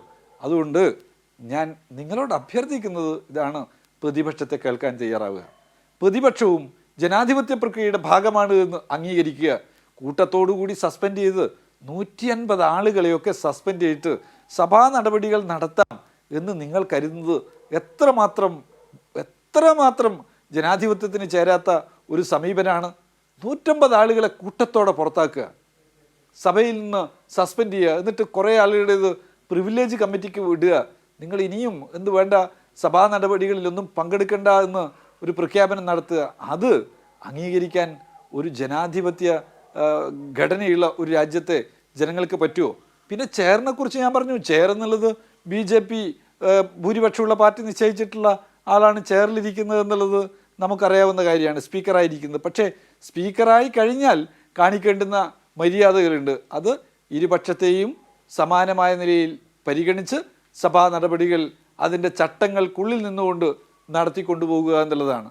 ചട്ടങ്ങളുടെ ലംഘനങ്ങൾ ആ കസേരയിലിരിക്കുന്ന ആളുകളുടെ ഭാഗത്ത് ഉണ്ടാവാൻ പാടില്ല. ശിവദാസൻ, ഒരു സംശയം കൂടി. പല MP-മാരെയും ഇങ്ങനെ സസ്പെൻഡ് ചെയ്തത് ചട്ടവിരുദ്ധമായാണ് എന്ന ചില വാർത്തകളും വരുന്നുണ്ടല്ലോ. അതായത് ഈ സഭാ കാലയളവിൽ മാത്രം സസ്പെൻഡ് ചെയ്യപ്പെടേണ്ട വ്യവസ്ഥയുള്ളപ്പോൾ സമീപ ഭാവിയിലേക്ക് കൂടി നീങ്ങുന്ന തരത്തിൽ 3 മാസത്തേക്ക് സസ്പെൻഷൻ നൽകിയിരിക്കുകയാണ്. അത് പിന്നെ അവരുടെ കാര്യമൊക്കെ എത്തിക്സ് കമ്മിറ്റി പരിശോധിക്കും എന്നുള്ള കാര്യങ്ങളൊക്കെയാണ് പുറത്തു വരുന്നത്. ഈ സസ്പെൻഷനിൽ പോലും ഈ MP-മാർ ഒരു ദീർഘനാളുകളിലേക്ക് ഈ സഭയ്ക്കകത്ത് ഉണ്ടാകരുത് എന്ന ഒരു ദൃഢനിശ്ചയം പലരുടെയും കാര്യത്തിൽ ഉണ്ട് എന്ന് തോന്നുന്നു. ഇതിപ്പോൾ ജോൺ ബ്രിട്ടാസും A. റഹീമും ബിനോയ് വിശ്വ ഉൾപ്പെടെയുള്ള ആളുകൾ അവരെ 11 ആളുകളെ എന്ത് ചെയ്തിരിക്കുകയാണ്? എത്തിക്സ് കമ്മിറ്റിക്ക്, പ്രിവിലേജ് കമ്മിറ്റിക്ക് അവരെ സസ്പെൻഡ് ചെയ്തതിന് ശേഷം തീരുമാനം എടുക്കുന്നതിന് വേണ്ടി വിട്ടിരിക്കുകയാണ്. സഭാ ചട്ട അനുസരിച്ച് അങ്ങനെ ചെയ്യാൻ പാടുണ്ടോ? ന്യായമായ ചോദ്യമല്ലേ? ഒരു സസ്പെൻഷൻ എന്ന് പറയുന്നത് ആ സെഷനിലേക്ക് മാത്രമാണ്. അത് കൃത്യമായി റൂളിൽ പറഞ്ഞിരിക്കുകയാണ്. പിന്നെ എങ്ങനെയാണ് അതുണ്ടായത് എന്നുള്ളത് ന്യായമായിട്ടുള്ള ചോദ്യമല്ലേ? ആ ചോദ്യം വിശദീകരിക്കുക എന്നതിന് ഭരണപക്ഷത്തുള്ള ആർക്കെങ്കിലും കഴിയുന്നുണ്ടോ? നിങ്ങളുടെ നേതാവല്ലേ അവിടെ പ്രമേയം അവതരിപ്പിച്ചത്, നിങ്ങളുടെ നേതാവല്ലേ സസ്പെൻഡ് ചെയ്യണം എന്ന് പ്രമേയം അവതരിപ്പിച്ചത്, നിങ്ങളുടെ ആളുകളല്ലേ കൂട്ടത്തോടുകൂടി കൈ പൊക്കി കൊടുത്തത്. അങ്ങനെ രണ്ട് കൈകളും, ഒരു കൈയല്ല 2 കൈയും ഉയർത്തിക്കൊണ്ട് ഇതാ എല്ലാവരെയും സസ്പെൻഡ് ചെയ്യണം, കൂട്ടത്തോടെ സസ്പെൻഡ് ചെയ്യണമെന്ന് പ്രമേയം അവതരിപ്പിച്ചത് നിങ്ങൾ പാസ്സാക്കിയത് നിങ്ങളുടെ ഭൂരിപക്ഷം വെച്ചാ അല്ലാതെ ആരുടെ അഭിപ്രായം മാനിച്ചല്ല, ഏതെങ്കിലും ആളുടെ സ്വതന്ത്ര ബുദ്ധിജീവികളുടെ അഭിപ്രായം മാനിച്ചല്ല. കൂട്ടത്തോട് സസ്പെൻഡ് ചെയ്തത്. എന്നിട്ട് 2 പ്രമേയമായിട്ട് അവതരിപ്പിച്ചിട്ട് ഇനി നിങ്ങളാരും ഈ സെഷൻ്റെ ഭാഗമായിട്ട് ഇനി അങ്ങോട്ടുള്ള സെഷനുകളിൽ ഇരിക്കേണ്ടെന്ന് കുറച്ച് ആളുകളോട് പറയുകയും ചെയ്യാണ്. ഏത് ന്യായമാണ് ഇതൊക്കെ? ഏത് ന്യായമാണ്? ഈ പ്രമേയം അവതരിപ്പിക്കുന്ന ആളുകൾക്ക് അയാളുടെ പാർട്ടി നേതൃത്വത്തിന് അല്പമെങ്കിലും ജനാധിപത്യ ബോധം ഉണ്ടാവണ്ടേ? ആ ജനാധിപത്യ ബോധമില്ലാത്ത നിലയിൽ സഭ നടപടികൾ ഉണ്ടാവുമ്പോൾ പ്രതികരണം ഉണ്ടാവും. നിങ്ങൾ കരുതി എന്താണ്, ഒരാളെ സസ്പെൻഡ് ചെയ്ത് കഴിഞ്ഞാൽ അപ്പം തന്നെ ആളുകൾ ഈ പരിപാടിയൊക്കെ നിർത്തി അങ്ങോട്ട് പോകുന്നു. BJPയുടെ ഇച്ഛക്കനുസരിച്ച് തുള്ളാൻ നിൽക്കുന്ന ആളുകളല്ല ഞങ്ങൾ. നിങ്ങൾ സസ്പെൻഡ് ചെയ്തു എന്നുള്ളത് കൊണ്ട് രാഷ്ട്രീയ പ്രവർത്തനം അവസാനിപ്പിക്കാൻ പോകുന്നവരും അല്ല ഞങ്ങൾ. ഞങ്ങളെ സസ്പെൻഡ് ചെയ്ത് കഴിഞ്ഞാൽ അല്ലെങ്കിൽ പുറത്താക്കി കഴിഞ്ഞാൽ MP സ്ഥാനത്തിൻ്റെ ഭാഗമായി കിട്ടുന്ന സുഖ സൗകര്യങ്ങൾ ഇന്നതൊക്കെ ഉണ്ട് എന്നൊക്കെ കരുതിയിട്ട് അതിൻ്റെ മുകളിൽ അങ്ങ് പോയി കളയാമെന്ന് ആലോചിക്കുന്നവരല്ല ഞങ്ങൾ. രാഷ്ട്രീയ പ്രവർത്തനം നടത്തുന്നത് ഇത്തരത്തിൽ MP ആയിരിക്കുക അല്ലെങ്കിൽ ഏതെങ്കിലും സ്ഥാനമാനങ്ങളിൽ നിൽക്കുക എന്നൊന്നും ആലോചിച്ചിട്ടല്ല. ജനങ്ങൾക്ക് വേണ്ടിയുള്ള പോരാട്ടമാണ് പാർലമെൻ്ററി പ്രവർത്തനവും പാർലമെൻറ്റേതര പ്രവർത്തനവും എന്ന് കാണുന്ന ആളുകളാണ് ഞങ്ങൾ. അതുകൊണ്ട് സസ്പെൻഷൻ നടത്തിക്കഴിഞ്ഞാൽ, ഒരാളെ സസ്പെൻഷൻ നടത്തിക്കഴിഞ്ഞാൽ അടുത്ത ആളുകളെല്ലാം അങ്ങ് വീട്ടിൽ പോയി ഇരുന്നോളും എന്ന് കരുതിയിട്ടുണ്ടെങ്കിൽ ശുദ്ധ അസംബന്ധമാണ്. അതുകൊണ്ടാണ് ഇന്ന് ഏറ്റവും ഒടുവിലായി ഇത്രയും ആളുകളെ സസ്പെൻഡ് ചെയ്തതിന് ശേഷവും സഭയിലെത്തിയിട്ടുള്ള MP ആയിട്ടുള്ള ഇളമരം കരീം ഉൾപ്പെടെയുള്ള ആളുകൾ ഇന്നും പ്ലക്കാർഡും പിടിച്ച് അവിടെ സമരമുഖത്തേക്ക് വന്നിട്ടുള്ളത്, പ്രതിഷേധത്തിൻ്റെ ശബ്ദമായി നിന്നിട്ടുള്ളത്. ഞങ്ങളെയും പുറത്താക്കിക്കോ, അശേഷം ഭയമില്ല എന്ന് പറഞ്ഞിട്ടുള്ളത് അതൊരു പ്രഖ്യാപനമാണ്. അത് ഈ നാടിനോടുള്ള ഞങ്ങളുടെ ഉത്തരവാദിത്വ നിർവഹണമാണ്. ആ ഉത്തരവാദിത്വ നിർവഹണം എന്നുള്ളത് ജനാധിപത്യ ഇന്ത്യയിൽ ഫാസിസ്റ്റുകളോട് ഏറ്റുമുട്ടുന്നതിനുള്ള തൻ്റെ ഇടത്തിൻ്റെ അടയാളപ്പെടുത്തലാണ്. അത് എവിടെയെങ്കിലും പണയം വെച്ചിട്ട് ഞങ്ങൾ വരില്ല. RSSൻ്റെ രാഷ്ട്രീയത്തിൻ്റെ ഭാഗമായി നിൽക്കുന്നവർക്കൊക്കെയുള്ള ചില കുഴപ്പമുണ്ട്. അവരെ പലരും പല സ്ഥാനങ്ങളിലേക്കും കൈപിടിച്ച് കൊണ്ടുപോകുന്നതിനൊക്കെ ആഗ്രഹിക്കുന്നുണ്ടാവും. അവരും ചേർന്ന് നിന്ന് കൊള്ളട്ടെ എന്നൊക്കെ ആഗ്രഹിക്കുന്നുണ്ടാവും. ഞങ്ങൾക്ക് വളരെ വ്യക്തമാണ് RSSൻ്റെ രാഷ്ട്രീയത്തെക്കുറിച്ച്. ജനാധിപത്യത്തെ മാനിക്കാത്ത, പാർലമെൻ്ററി സംവിധാനത്തോട് അശേഷം ബഹുമാനമില്ലാത്ത ഒരു സംഘമാണ് RSS. ആ സംഘം ഇന്ത്യയെ എല്ലാ അർത്ഥത്തിലും RSS ജനാധിപത്യ വിരുദ്ധതയുടെ കേളീരംഗമായിട്ട് ഇന്ത്യയെ ആകെ മാറ്റി തീർക്കുന്നതിനുള്ള ശ്രമമാണ് നടത്തുന്നത്. എതിർ ശബ്ദങ്ങളെ അവർ ഇഷ്ടപ്പെടുന്നില്ല. മുസ്ലിം സമുദായത്തെ, ക്രിസ്ത്യൻ സമുദായത്തെ, കമ്മ്യൂണിസ്റ്റുകാരെ ഒക്കെ വേട്ടയാടണമെന്ന് ആഗ്രഹിക്കുന്നവരുടെ കൂട്ടത്തിൽ അവരുണ്ട് എന്ന കടുത്ത വിമർശനം ഉയർന്നു വരുമ്പോൾ അതിന്റെ തെളിവുകളായിട്ട് അവരുടെ തന്നെ പുസ്തകങ്ങൾ, അവരുടെ തന്നെ ലഘുലേഖകൾ ഒക്കെ നമ്മുടെ മുമ്പിൽ നിൽക്കുകയാണ്. ഒട്ടേറെ ചോദ്യങ്ങൾക്ക് വിഷ്ണു മറുപടി പറയേണ്ടതുണ്ട്. ഒന്ന്, വി ശിവദാസൻ MP ചൂണ്ടിക്കാണിച്ചതുപോലെ 2001 ഈ പാർലമെന്റ് ആക്രമണം ഉണ്ടായപ്പോൾ LK അദ്വാനി സഭയിൽ വന്ന് പാർലമെന്റിന്റെ സംയുക്ത സമ്മേളനം വിളിച്ചു ചേർത്തുകൊണ്ട് ഈ രാജ്യത്ത് സംഭവിച്ചത് എന്താണെന്ന് വളരെ കൃത്യമായി വിശദീകരിച്ചു. ആ ഒരു കീഴ്വഴക്കം അത് നിങ്ങൾക്ക് മാതൃകയാക്കാവുന്നതല്ലേ? LK അദ്വാനിയൊക്കെ മറന്നുകൊണ്ടാണ് ഇപ്പോൾ നീങ്ങുന്നത് എന്നാണ് ഇന്ന് വരുന്ന വാർത്തകൾ. ഈ രാമക്ഷേത്രവുമായി ബന്ധപ്പെട്ടുള്ള ചടങ്ങിന് മുരളി മനോഹർ ജോഷിയെയും LK അദ്വാനിയെയും വിളിക്കുന്നില്ല, അവർ വരില്ല എന്നൊക്കെ വാർത്തകൾ വരുന്നുണ്ട്. ആ സമയം അനിൽ അംബാനിയും മുകേഷ് അംബാനിയും ഒക്കെ പങ്കെടുപ്പിച്ചുകൊണ്ട് പ്രമുഖരെ അണിനിരത്തിക്കൊണ്ടാണ് ഈ പ്രതിഷ്ഠയൊക്കെ നടത്താൻ പോകുന്നത് എന്നാണ് മനസ്സിലാകുന്നത്. ഇത് 2001 അനുവർത്തിച്ച ആ സമ്പ്രദായം എന്തുകൊണ്ട് ഇപ്പോൾ നടപ്പാക്കിക്കൂടാ? അദ്വാനിയൊക്കെ അങ്ങനെ അങ്ങ് തിരസ്കരിക്കണോ? ഏറെ സമയമെടുത്ത് ശ്രീ ജിൻഡോ ജോണും ശിവദാസൻ MP സംസാരിച്ചു. എന്തായാലും ആ സമയം എനിക്ക് അനുവദിക്കപ്പെടുമെന്ന് ഞാൻ പ്രതീക്ഷിക്കുന്നു. വളരെ ചുരുക്കി മറുപടി പറയുമെന്ന് ഞാൻ പ്രതീക്ഷിക്കുന്നു. ബാക്കി എല്ലാവരും വളരെ ചുരുക്കിയാണല്ലോ സംസാരിച്ചത്. വളരെ വിശദമായി തന്നെ ജനാധിപത്യത്തെ പറ്റി ശ്രീ ബഹുമാനപ്പെട്ട ശിവദാസൻ MP പറയുകയായിരുന്നു. അദ്ദേഹം എപ്പോഴെങ്കിലും തിരുവനന്തപുരത്ത് എത്തുകയാണെങ്കിൽ AKG സെൻറ്ററിലെത്തി അവിടെ ഇരിക്കുന്ന സഖാക്കന്മാർക്കെല്ലാം എന്താണ് ജനാധിപത്യം ഒന്നും അതിന്റെ മൂല്യങ്ങളെ പറ്റിയൊക്കെ ഞാൻ വിഷയങ്ങളിലേക്കാണ് കടന്നു വരുന്നത്. എല്ലാവരും സമയമെടുത്ത് സംസാരിച്ചു. ഞാൻ ചോദിച്ചുകൊണ്ടിരുന്നാൽ എനിക്ക് പറയാൻ പറ്റില്ല. ഞാൻ പറയട്ടെ, അവരെല്ലാവരും സമയമെടുത്ത് സംസാരിക്കട്ടെ. അപ്പോൾ ഈ ജനാധിപത്യത്തെ പറ്റിയൊക്കെ ആദ്യം പഠിപ്പിക്കേണ്ടത് കേരളത്തിൽ നിന്നുള്ള CPMന്റെ നേതാക്കന്മാരെയാണ്. നവകേരള യാത്രയുടെ എങ്ങനെയാണ് പ്രതിഷേധിക്കുന്നവരെ നേരിടുന്നത് എന്ന് അദ്ദേഹം എപ്പോഴും കണ്ടുകൊണ്ടിരിക്കുന്നതാണ്. അപ്പോൾ അതിനെപ്പറ്റി ഞാൻ കൂടുതലൊന്നും പറയുന്നില്ല. പിന്നെ സഭയിലുണ്ടാകുന്ന കാര്യങ്ങളെപ്പറ്റി പറയുമ്പോൾ അതിൻ്റെ ജനാധിപത്യപരമായി എങ്ങനെ ഭൂഷണമായിരിക്കും എന്നതിനെപ്പറ്റി പറയുമ്പോൾ 1987 കേരളത്തിലെ നിയമസഭയിൽ EK നായനാർ മുഖ്യമന്ത്രിയും ശ്രീ K കരുണാകരൻ പ്രതിപക്ഷ നേതാവുമായിരുന്ന കാലത്ത് കണ്ണൂരിലെ പരിയാരം മെഡിക്കൽ കോളേജ് തിരഞ്ഞെടുപ്പുമായി ബന്ധപ്പെട്ട് വ്യാജ ബോണ്ടുകൾ ഇറക്കുന്നതിനെപ്പറ്റി അന്നത്തെ സഹകരണ ME രാഘവൻ സഭയിലൊരു ചോദ്യം ഉന്നയിച്ച് വ്യാജ ബോണ്ടെടുത്ത് അന്നത്തെ മന്ത്രിയായിരുന്ന TP രാമകൃഷ്ണൻ്റെ കൈകളിലേക്ക് കൊടുത്തപ്പോൾ സഭയിൽ അന്ന് കൊടിയേരി ബാലകൃഷ്ണനും TJ ആഞ്ചലോസും ഗോപി കോട്ടമുറിക്കലേക്ക് ഇറങ്ങി വന്ന് ME രാഘവനെ ജനാധിപത്യം പഠിപ്പിച്ച വലിയൊരു കേരള മോഡൽ ഇന്നും നമ്മുടെയൊക്കെ നാട്ടിലും ചരിത്രത്തിലും നിലനിൽക്കുന്നുണ്ടെന്ന് ശ്രീ ബഹുമാനപ്പെട്ട MP ഒന്ന് മനസ്സിലാക്കേണ്ടതായിട്ടുണ്ട്. നരേന്ദ്രമോദി സർക്കാർ അധികാരത്തിൽ വന്ന ശേഷം രാജ്യത്ത് വലിയ രീതിയിലുള്ള വികസന പ്രവർത്തനങ്ങളും വലിയ രീതിയിലുള്ള മുന്നേറ്റങ്ങളും രാജ്യത്തുണ്ടായി. എല്ലാ മേഖലയിലും ഭാരതീയ ജനതാ പാർട്ടി എല്ലാ രാജ്യത്തിൻ്റെ വിശാല ദിശയിലേക്കൊക്കെ വളർച്ച പ്രാപിച്ചു. ഇതിൽ കോൺഗ്രസും CPM-ഉം അസ്വസ്ഥരായുകൊണ്ടാണ് INDA എന്നുള്ള ഒരു അവിയലും മത്തിക്കറിയും പോലുള്ള ഒരു സഖ്യം രൂപീകരിച്ചിട്ടുള്ളത്. ഈ സഖ്യം തൊടുന്ന തെരഞ്ഞെടുപ്പുകളിലെല്ലാം അമ്പെ പരാജയപ്പെട്ടു പോകുന്നു. പിന്നെ ശ്രീ ജിൻഡോ ജോൺ ചോദിച്ചല്ലോ, ഞങ്ങൾ ജനാധിപത്യപരമായി തിരഞ്ഞെടുത്തവരെയൊന്നും അംഗീകരിക്കുന്നില്ല. ഞങ്ങൾ ജനാധിപത്യപരമായി തിരഞ്ഞെടുക്കപ്പെട്ട എല്ലാ സർക്കാരുകളെയും അംഗീകരിക്കുന്നവരാണ് ഞങ്ങൾ. BJP തെലങ്കാനയിൽ ജയിച്ച കോൺഗ്രസിനെ ഞങ്ങൾ അംഗീകരിക്കുന്നു. ഞങ്ങൾ അംഗീകരിക്കില്ല എന്ന് എവിടെയാണ് പറഞ്ഞത്? തെരഞ്ഞെടുപ്പിൽ പരാജയപ്പെടുമ്പോൾ ജയിച്ച BJP ആണെങ്കിൽ പറയട്ടെ, BJP ജയിച്ചിട്ടില്ല എന്നും വോട്ടിംഗ് മെഷീനിൽ പ്രശ്നമുണ്ടെന്നും ഇങ്ങനെയല്ല തെരഞ്ഞെടുപ്പ് നടന്നേണ്ടെന്നും മറ്റു പല വിഷയങ്ങളുമാണ് സ്വാധീനിച്ചത് എന്ന് പറഞ്ഞുകൊണ്ട് ജനാധിപത്യത്തെ എപ്പോഴും അപമാനിക്കാൻ ശ്രമിക്കുന്നത് കോൺഗ്രസ് ആണ്. അതിന് ഉത്തരവാദി കോൺഗ്രസ് എന്തുകൊണ്ട് ജയിക്കില്ല എന്നുള്ളത് കോൺഗ്രസ് ജിൻഡോ ജോൺ കോൺഗ്രസിന്റെ നേതൃത്വത്തോട് തന്നെ കൃത്യമായി ചോദിക്കുന്നു.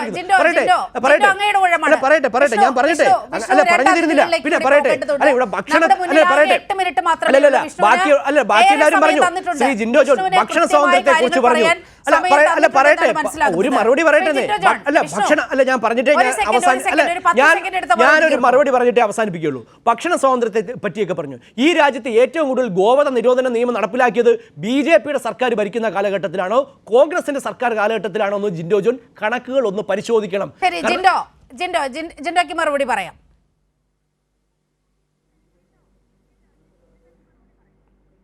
അല്ല നീലിമ, വിഷ്ണു പറഞ്ഞ കാര്യങ്ങൾ ഇൻട്രസ്റ്റിംഗ് ആയിട്ടാണ് എനിക്ക് തോന്നിയത്. അദ്ദേഹം ഇതിനെ ന്യായീകരിക്കുകയാണ്. ന്യായീകരിച്ചോട്ടെ, പക്ഷേ ഇന്ന് ഈ പാർലമെൻറ്റിൽ നിന്ന് ഇത്രയധികം MP-മാരെ സസ്പെൻഡ് ചെയ്തതിലൂടെ BJP അവരുടെ പുറത്തേക്കുള്ള വാതിൽ തുറന്നിട്ടിരിക്കുകയാണ്. ഞാൻ മനസ്സിലാക്കുന്ന ഇന്ത്യ മുന്നണിയുടെ യോഗം ചേരുവാനും ഇവരുടെ ശത്രുപക്ഷത്ത് നിൽക്കുന്ന എതിർപക്ഷത്ത് നിൽക്കുന്ന ഇന്ത്യ മുന്നണിയിലെ പാർട്ടികളെ കുറച്ചുകൂടി ഇഴയടുപ്പത്തോടുകൂടി കൂടി ചേർന്ന് നിൽക്കാനുള്ള അവസരമാണ് ഇവർ ഒരുക്കി കൊടുത്തിരിക്കുന്നത്. അത് ഇവരുടെ ആദ്യത്തെ അബദ്ധമായിട്ട് ഞാൻ കാണുക. പിന്നെ ഈ RSSന് എനിക്ക് ശിവദാസൻ MP-യോട് ചോദിക്കാനുള്ള ഈ RSSനെ നമ്മൾ പഠിപ്പിച്ചിട്ടൊന്നും ഒരു കാര്യമില്ല. ഇവർക്ക് എന്ത് പാർലമെൻറ്റ്, എന്ത് ജനാധിപത്യം, എന്ത് ഭരണഘടന, എന്ത് മതേതരത്വം. ഇവർക്ക് മറ്റൊരാളെയും ഉൾക്കൊള്ളാൻ പറ്റില്ല. എതിർ ശബ്ദങ്ങളെ ഉൾക്കൊള്ളാനേ പറ്റില്ല. മനുസ്മൃതി അല്ലാതെ മറ്റൊരു ഭരണഘടനയും ഇവർക്ക് ഉൾക്കൊള്ളാൻ പറ്റില്ല. അപ്പോൾ ഇവരോട് വേദം ഊതിയിട്ട് കാര്യമില്ല. പിന്നെ നീലിമ ചോദിച്ച ചോദ്യത്തിന് അദ്ദേഹം ഉത്തരം പറഞ്ഞില്ല. BG വിഷ്ണു ഈ മുരളി മനോഹർ ജോഷിയെയും അല്ലെങ്കിൽ അദ്വാനിനെയൊക്കെ ഒഴിവാക്കി ചോദിച്ച സമയത്ത് മറുപടി പറഞ്ഞില്ലല്ലോ. ഞാൻ വളരെ കൃത്യമായി ചോദിച്ചതല്ലേ.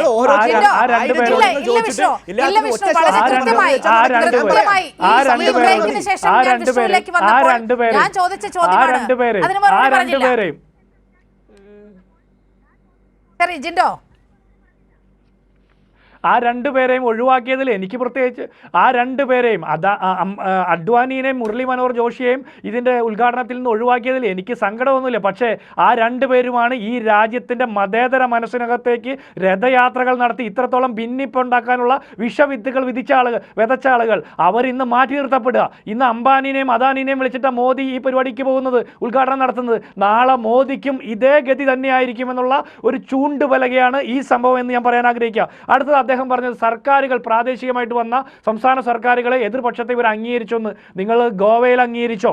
നിങ്ങൾ കർണാടകയിൽ അംഗീകരിച്ചോ? നിങ്ങൾ മഹാരാഷ്ട്രയിൽ അംഗീകരിച്ചോ? നിങ്ങൾ മധ്യപ്രദേശിൽ അംഗീകരിച്ചോ? നിങ്ങൾ ഈ രാജ്യത്ത് നിങ്ങളോട് എതിർത്ത് നിന്ന് ജയിച്ചു വരുന്ന സംസ്ഥാന സർക്കാരുകളെ കൊള്ളയടിക്കാൻ വേണ്ടി കൊള്ളപ്പണം ഉപയോഗിച്ചുകൊണ്ട് അവരെ ജനാധിപത്യം അട്ടിമറിച്ചുകൊണ്ട് കശാപ്പ് ചെയ്ത ആളുകളാണ് പറയുന്നത് എതിർ ശബ്ദങ്ങളെ ഞങ്ങൾ അംഗീകരിച്ചെന്ന്. അങ്ങനെ അംഗീകരിക്കുന്നെങ്കിൽ നിങ്ങളോട് രാഹുൽ ഗാന്ധി ചോദ്യം ഉന്നയിച്ചപ്പോൾ, അദാനിയുടെ ഷെൽ കമ്പനികളെ കുറിച്ചിട്ട് ചോദ്യം ഉന്നയിച്ചപ്പോൾ അദ്ദേഹത്തെ അസ്ഥിരപ്പെടുത്താൻ അയോഗ്യനാക്കാൻ നിങ്ങൾ ശ്രമിച്ചു. നിങ്ങൾ CPM-ന്റെ MP-മാരെ, കോൺഗ്രസിൻ്റെ MP-മാരെ, പ്രതിപക്ഷ MP-മാരെ, അങ്ങനെയുള്ള ആളുകളെ മുഴുവൻ നിങ്ങൾ പാർലമെൻറ്റിൽ നിന്ന് സസ്പെൻഡ് ചെയ്ത് പുറത്താക്കുന്നു. നിങ്ങൾ എന്ത് ജനാധിപത്യ മെസ്സേജാണ് കൊടുക്കുന്നത് ഈ പൊതുജനങ്ങൾക്ക്? നിങ്ങളെ എതിർക്കുന്ന ആളുകളെ മുഴുവൻ പാർലമെൻറ്റിൽ നിന്ന് ഒഴിവാക്കിയാൽ ഈ എതിർ ശബ്ദങ്ങളെ മുഴുവൻ ഈ രാജ്യത്ത് നിന്ന് തന്നെ ഇല്ലാതാക്കാമെന്നാണ് നിങ്ങൾ വിചാരിക്കുന്നത്. പ്രതിപക്ഷ മുന്നണിക്ക് ഇന്ത്യ എന്ന് പേരിട്ടപ്പോൾ ഈ രാജ്യത്തിൻ്റെ പേര് തന്നെ മാറ്റാനുള്ള ശ്രമം നടത്തുന്ന അത്രത്തോളം അല്പന്മാരായിട്ടുള്ള ആളുകളാണ് ഈ രാജ്യം ഭരിക്കുന്നത്. എതിർ ശബ്ദങ്ങളെ കുറിച്ചിട്ട് ആരും ചർച്ച ചെയ്യാനോ പഠിക്കാനോ പാടില്ല എന്നുള്ള ചരിത്രം വളച്ചൊടിക്കുന്നു. പാഠപുസ്തകങ്ങളിൽ പോലും ചരിത്രത്തെ വികലമാക്കി ചിത്രീകരിക്കുന്നു. ശ്രമമാണ് നടക്കുന്നത്. ഡോക്ടർ വി ശിവദാസ്, കഴിഞ്ഞ കുറച്ച് വർഷങ്ങളായിട്ടുള്ള നമ്മുടെ കണക്കുകൾ നോക്കുകയാണെങ്കിൽ 2014 സസ്പെൻഡ് ചെയ്യപ്പെട്ട MP-മാരുടെ എണ്ണം 17ആണ്. 2015 അത് 26 ആകുന്നു. 16 1 ആകുന്നു. അത് വെച്ച് നോക്കുമ്പോൾ ഈ 2019 രണ്ടാം വരവോടുകൂടിയാണ് ഇത്തരം എതിർ ശബ്ദങ്ങളെ നിശബ്ദമാക്കാനുള്ള അങ്ങേയറ്റത്തെ ശ്രമം നടക്കുന്നത് എന്ന് വേണം കരുതാൻ. 2020 15 പേർ സസ്പെൻഡ് ചെയ്യപ്പെടുന്നു, 21 13 പേർ സസ്പെൻഡ് ചെയ്യപ്പെടുന്നു, 23 പേർ 2022 സസ്പെൻഡ് ചെയ്യപ്പെടുന്നു. ഇപ്പോൾ നോക്കൂ, 2023 എത്തുമ്പോൾ അത് 141 എന്ന ചരിത്ര നമ്പറിലേക്ക് കടന്നിരിക്കുകയാണ്. ഇനിയും പാർലമെന്റ് സമ്മേളനം അവസാനിച്ചിട്ടില്ല. ഇനി എത്ര എംപിമാർ പ്രതിപക്ഷത്ത് ഉണ്ടാകും സഭയ്ക്കകത്ത്? BJP ഇപ്പോൾ കണക്കുകൂട്ടുന്നത് എന്താണെന്ന് വെച്ചാൽ 5272 കോടി രൂപ ഇലക്ട്രൽ ബോണ്ടായിട്ട് സമാഹരിച്ചിട്ടുണ്ട്. അതുകൂടാതെ PM കെയർ എന്ന പേരിൽ സമാഹരിച്ചിട്ടുള്ള തുക വേറെ. ഇതൊക്കെ തെരഞ്ഞെടുപ്പ് വിജയത്തിന് വേണ്ടി ഉപയോഗപ്പെടുത്തി കഴിഞ്ഞാൽ പിന്നെ പ്രതിപക്ഷ പാർട്ടികൾക്കൊന്നും ഇവിടെ നിൽക്കാൻ പറ്റില്ല. അത്രയും പണത്തിൻ്റെ കുത്തൊഴുക്ക് ഉണ്ടാവുമല്ലോ. ഒരു ലോക്സഭാ സീറ്റിൽ എത്ര കോടി വെച്ച് ചെലവഴിക്കാൻ ഇവരുടെ കയ്യിലേക്ക് പണം വരുമല്ലോ. അത് കഴിഞ്ഞാൽ ഞങ്ങൾക്ക് വീണ്ടും അടക്കി ഭരിക്കാം എന്നും തുടർന്ന് അധികാരത്തിൽ വന്നു കഴിഞ്ഞാൽ പിന്നെയും ഈ കോർപ്പറേറ്റുകളുടെ ഈ പറയുന്ന നേരത്തെ ഇവിടെ പരാമർശിക്കപ്പെട്ടിട്ടുള്ള പേരുകാരെയൊക്കെ ചേർത്ത് പിടിച്ചു കഴിഞ്ഞാൽ വീണ്ടും ഭരണത്തിൻ്റെ ഭാഗമായിട്ട് നമ്മുടെ ഖജനാവിലുള്ള പണം മുഴുവൻ ഇക്കൂട്ടർക്ക് വിധിച്ചു കൊടുക്കുക, അവരിൽ നിന്ന് ഇലക്ട്രൽ ബോണ്ടായിട്ട് വീണ്ടും സമാഹരിക്കുക, അങ്ങനെ ഭരിക്കാം. അപ്പോൾ ഭരിക്കുമ്പോൾ പാർലമെന്റിലെ പ്രതിപക്ഷത്തെ ഇത്തരം വരുന്ന ഈ ക്രോണി ക്യാപിറ്റലിസത്തിൻ്റെ ഭാഗമായി എതിർ ശബ്ദം അതിൻ്റെ ഭാഗമായി നിൽക്കുന്ന ഭരണകക്ഷിക്കെതിരായി ശബ്ദിക്കുന്ന ആളുകളെയൊക്കെ കൂട്ടത്തോടെ പുറത്താക്കി കൊണ്ടങ്ങ് പോകാം എന്നുള്ളതാണ് ഇവർ കരുതുന്നത്. ഇപ്പോൾ നേരത്തെ മോഹമൈത്ര പറഞ്ഞ ഒരു കാര്യം ഞാൻ ഓർമ്മപ്പെടുത്തി കഴിഞ്ഞു. ഇത് അദാനിയുടെ ഓഹരി ഉടമകളുടെ സമ്മേളനമാക്കി ഇവരിതിനെ മാറ്റുകയാണ്. പാർലമെന്റ് സമ്മേളനം എന്ന് പറഞ്ഞാൽ അദാനിയുടെ ഓഹരി ഉടമകളുടെ സമ്മേളനം അല്ലല്ലോ. പാർലമെന്റ് സമ്മേളനം എന്ന് പറഞ്ഞാൽ ജനങ്ങളുടെ താല്പര്യം ഉയർത്തിപ്പിടിച്ചുകൊണ്ട് പാർലമെന്റിൽ എത്തിച്ചേർന്നിട്ടുള്ള ജനപ്രതിനിധികളുടെ അഭിപ്രായങ്ങൾ പ്രകടിപ്പിക്കുന്നതിനും വാദപ്രതിവാദത്തിൻ്റെ ഒക്കെയുള്ള ഒരു വേദിയാണ്. ആ വേദിയെ ഇത്തരത്തിൽ മാറ്റി തീർക്കരുത് എന്നുള്ളതാണ് ഞങ്ങൾ ഓർമ്മപ്പെടുത്തുന്നത്. അതിനൊപ്പം വളരെ വ്യക്തമായി പറയുകയാണ്, സസ്പെൻഡ് ചെയ്തിട്ട് രാജ്യത്തെ പ്രതിപക്ഷത്തെ ആകെ നിശബ്ദമാക്കി കളയാമെന്നാണ് കരുതുന്നതെങ്കിൽ ഈ MP എന്ന് പറയുന്ന പദവിയൊന്നും കണ്ടു നിൽക്കുന്നവരല്ല, അതൊന്നും മോഹിച്ചോ അതിൻ്റെ പ്രഭാവലയത്തിലോ ജീവിക്കുന്നവരല്ല. ഞങ്ങൾ ഏത് പദവിയും ത്യജിച്ച് ജനങ്ങൾക്ക് വേണ്ടി പോരാടാനുള്ള ഊക്ക് ഞങ്ങൾക്കുണ്ട്. ഒരിഞ്ച് പോലും വിട്ടുകൊടുക്കാതെ ഞങ്ങൾ ഈ നാട്ടിൽ ജനങ്ങൾക്ക് വേണ്ടി RSSന്റെ BJPയുടെ തിട്ടൂരങ്ങൾക്കെതിരായിട്ട് പൊരുതുക തന്നെ ചെയ്യും. നിങ്ങളിപ്പോൾ സസ്പെൻഷനാണെങ്കിൽ നാളെ നിങ്ങൾ പുറത്താക്കിക്കൊള്ളൂ. യാതൊരുവിധ ഭയവുമില്ല. BJPയുടെ ചീറ്റിലല്ല ഞങ്ങൾ പാർലമെന്റിൽ എത്തിയിട്ടുള്ളത്. ഞങ്ങൾ വന്നിട്ടുള്ളത് ഞങ്ങളുടെ രാഷ്ട്രീയ പാർട്ടിയുടെ പ്രതിനിധികളായി ജനങ്ങൾ തിരഞ്ഞെടുത്ത് അയച്ചിട്ടുള്ളവരാണ്. അതുകൊണ്ട് ആ ഊക്കോടുകൂടി ഞങ്ങൾ പ്രതികരിക്കും എന്നുള്ളതാണ് ഞങ്ങൾക്ക് പറയാനുള്ളത്. അതുകൊണ്ട് ജനാധിപത്യത്തെ സംരക്ഷിക്കാൻ ഇനിയും സമരമുഖത്തുണ്ടാവും. വിമർശിക്കേണ്ടുന്നവരെ ഒക്കെ വിമർശിക്കും. പ്രധാനമന്ത്രിയെയും വിമർശിക്കും, ആഭ്യന്തരമന്ത്രിയെയും വിമർശിക്കും, സ്പീക്കറെയും വിമർശിക്കും, ചെയറിനെയും വിമർശിക്കും, രാഷ്ട്രപതിയെയും വിമർശിക്കും, സുപ്രീം കോടതിയുടെ വിധിന്യായങ്ങളെയും വിമർശിക്കും. വിമർശിക്കേണ്ടുന്നതിനെ ഒക്കെയും വിമർശിക്കും. അത് ഇന്ത്യൻ പൗരനുള്ള അവകാശമാണ്. ആ വിമർശനമായിട്ട് വരുമ്പോൾ നിങ്ങൾ ഏതെല്ലാം തരത്തിലുള്ള പിടിച്ച് ഞങ്ങളെ വേലിയിൽ ഒതുക്കാം എന്ന് ആഗ്രഹിക്കുന്നുണ്ടോ, നിങ്ങളുടെ മിഷനറിയെ എല്ലാം നിങ്ങൾ ഉപയോഗിക്കുന്നുണ്ടോ, അതിലൊന്നും ഞങ്ങൾ ഭയക്കില്ല എന്ന് RSSനോട് ഓർമ്മപ്പെടുത്തുകയാണ്. RSSന്റെ സ്വഭാവം എന്താണ് എന്നുള്ളത് ഞാൻ വിശദീകരിക്കേണ്ടുന്ന കാര്യമില്ലല്ലോ. സ്വാതന്ത്ര്യ സമരകാലത്തും പിന്നീട് വന്നിട്ടുള്ള പല ഘട്ടങ്ങളിലും RSS എങ്ങനെയാണ് പ്രതികരിച്ചിട്ടുള്ളത് എന്നുള്ളതും നമുക്കറിയാവുന്ന കാര്യമാണ്. ഇവിടെ ചോദ്യങ്ങൾക്കൊന്നും BJP നൽകിയിട്ടില്ല. എന്തുകൊണ്ട് അദ്വാനി അവതരിപ്പിച്ചിട്ടുള്ള ഇതുപോലെ പ്രസ്താവന അവതരിപ്പിക്കുന്നതിന് അമിത്ഷാക്ക് കഴിയുന്നില്ല? വാജ്പേയിയും അദ്വാനിയും ചേർന്ന് തീരുമാനിച്ചിട്ടുള്ള അന്നത്തെ പാർലമെന്റ് അക്രമ സമയത്ത് നടത്തിയിട്ടുള്ള പ്രസ്താവന ഇന്നെന്തുകൊണ്ട് പറ്റുന്നില്ല? ചോദ്യങ്ങൾക്ക് മറുപടി പറയാൻ പറ്റുന്നില്ല എന്നുള്ള ചോദ്യം നിൽക്കുകയാണ്. വാജ്പേയി പാർലമെന്റിൽ സംസാരിച്ചിട്ടുണ്ടായിരുന്നു, അദ്വാനി പാർലമെന്റിൽ വരാറുണ്ടായിരുന്നു. എന്നാൽ ആ നേതൃത്വത്തെ പൂർണ്ണമായും തള്ളിക്കളഞ്ഞ് ആ നേതൃത്വത്തെ അശേഷം അടുപ്പിക്കാതെ ഇവർ പോവുകയാണ്. ഞങ്ങൾ പറയാനുള്ളത്, ഞങ്ങൾ അവരുടെയൊന്നും അനുയായികളല്ല. പക്ഷെ BJPയിൽ അവരുടെയൊക്കെ അനുയായികളായിട്ടുള്ള, അവരുടെയൊക്കെ സഭയിൽ ഇടപെട്ടിട്ടുള്ള, ആ സഭാ നടപടികളൊക്കെ കണ്ടിട്ടുള്ള കുറച്ച് ആളുകളൊക്കെ ഉണ്ടാവുമല്ലോ, അല്ലെങ്കിൽ അത് വായിച്ചറിഞ്ഞിട്ടുള്ള ആളുകൾ ഉണ്ടാവുമല്ലോ. ഞങ്ങൾ അവരോട് പറയാണ്, നിങ്ങൾ നോക്കൂ ഇന്നത്തെ BJPയെ. ഇന്നത്തെ BJP എന്നുള്ളത് അദാനിയെ ക്ഷണിക്കുന്ന, അദ്വാനിയെ ക്ഷണിക്കാതിരിക്കുന്ന ഒരു BJPയാണ് എന്നുള്ള കാര്യം മാത്രമാണ് ഞാനിവിടെ ഓർമ്മപ്പെടുത്തുന്നത്. ഈ വ്യത്യാസം ഈ രാജ്യത്തിലെ BJPയുടെ ആളുകൾ തന്നെ തിരിച്ചറിയും, RSSന്റെ ആളുകൾ തിരിച്ചറിയും. ഭരണത്തിന്റെ ഭാഗമായിട്ട് RSSൽ ഉണ്ടായിക്കൊണ്ടിരിക്കുന്ന കലാപങ്ങൾ നിങ്ങൾ തന്നെ നേരിടുക എന്നുള്ളത് തന്നെയാണല്ലോ RSSൽ ജനാധിപത്യത്തിന് വേണ്ടിയുള്ള ശക്തമായിട്ടുള്ള വാദം ഉയർന്നു വരുന്നു, BJP-യിൽ ഉയർന്നു വരുന്നു. അവരുടെ തന്നെ MP-മാർ പല നിലയിൽ അത് പ്രകടിപ്പിച്ചുകൊണ്ടിരിക്കുന്നു. മണിപ്പൂരിലെ BJP-യുടെ MP പരസ്യമായിട്ട് പറഞ്ഞിട്ടുള്ള വാക്കുകൾ നമ്മൾ കേട്ടതാണ്. ജനാധിപത്യത്തെ ഹനിച്ചുകൊണ്ട് ഇന്ത്യയിൽ ഏറെക്കാലം പോവാൻ ഒരു തമ്പുരാനും കഴിയില്ല എന്നുള്ളത് അത് തന്നെയാണ് BJP-ക്കുള്ള മുന്നറിയിപ്പായി രാജ്യം മുന്നോട്ട് വെക്കുന്നത്. രാജ്യത്തിന്റെ ശബ്ദമായ 141 MP-മാർ ഇപ്പോൾ പാർലമെന്റിൽ നിന്ന് സസ്പെൻഡ് ചെയ്യപ്പെട്ട് പുറത്തു നിൽക്കുകയാണ്. ഇന്ത്യയിലെ ജനങ്ങൾക്ക് വേണ്ടി ഉണ്ടാക്കിയ പാർലമെന്റ് മന്ദിരം ആക്രമിച്ചതിന്റെ വിവരങ്ങൾ ചോദിച്ചതിന് ആ പാർലമെന്റ് മന്ദിരം ജനാധിപത്യത്തിന്റെ ശവപ്പറമ്പായി മാറുന്ന കാഴ്ചയാണ് അനുദിനം നമ്മൾ ദില്ലിയിൽ നിന്നും കാണുന്നത്. ന്യൂസ് ആൻഡ് വ്യൂസ് ഈ ചർച്ച 1 മണിക്കൂർ ഈ ചർച്ചയിൽ പങ്കെടുത്ത് doctor V Sivadasan MP, doctor Jinto John, advocate BG Vishnu, എല്ലാവർക്കും വളരെയധികം നന്ദി. ന്യൂസ് ആൻഡ് വ്യൂസ് അവസാനിക്കുകയാണ്.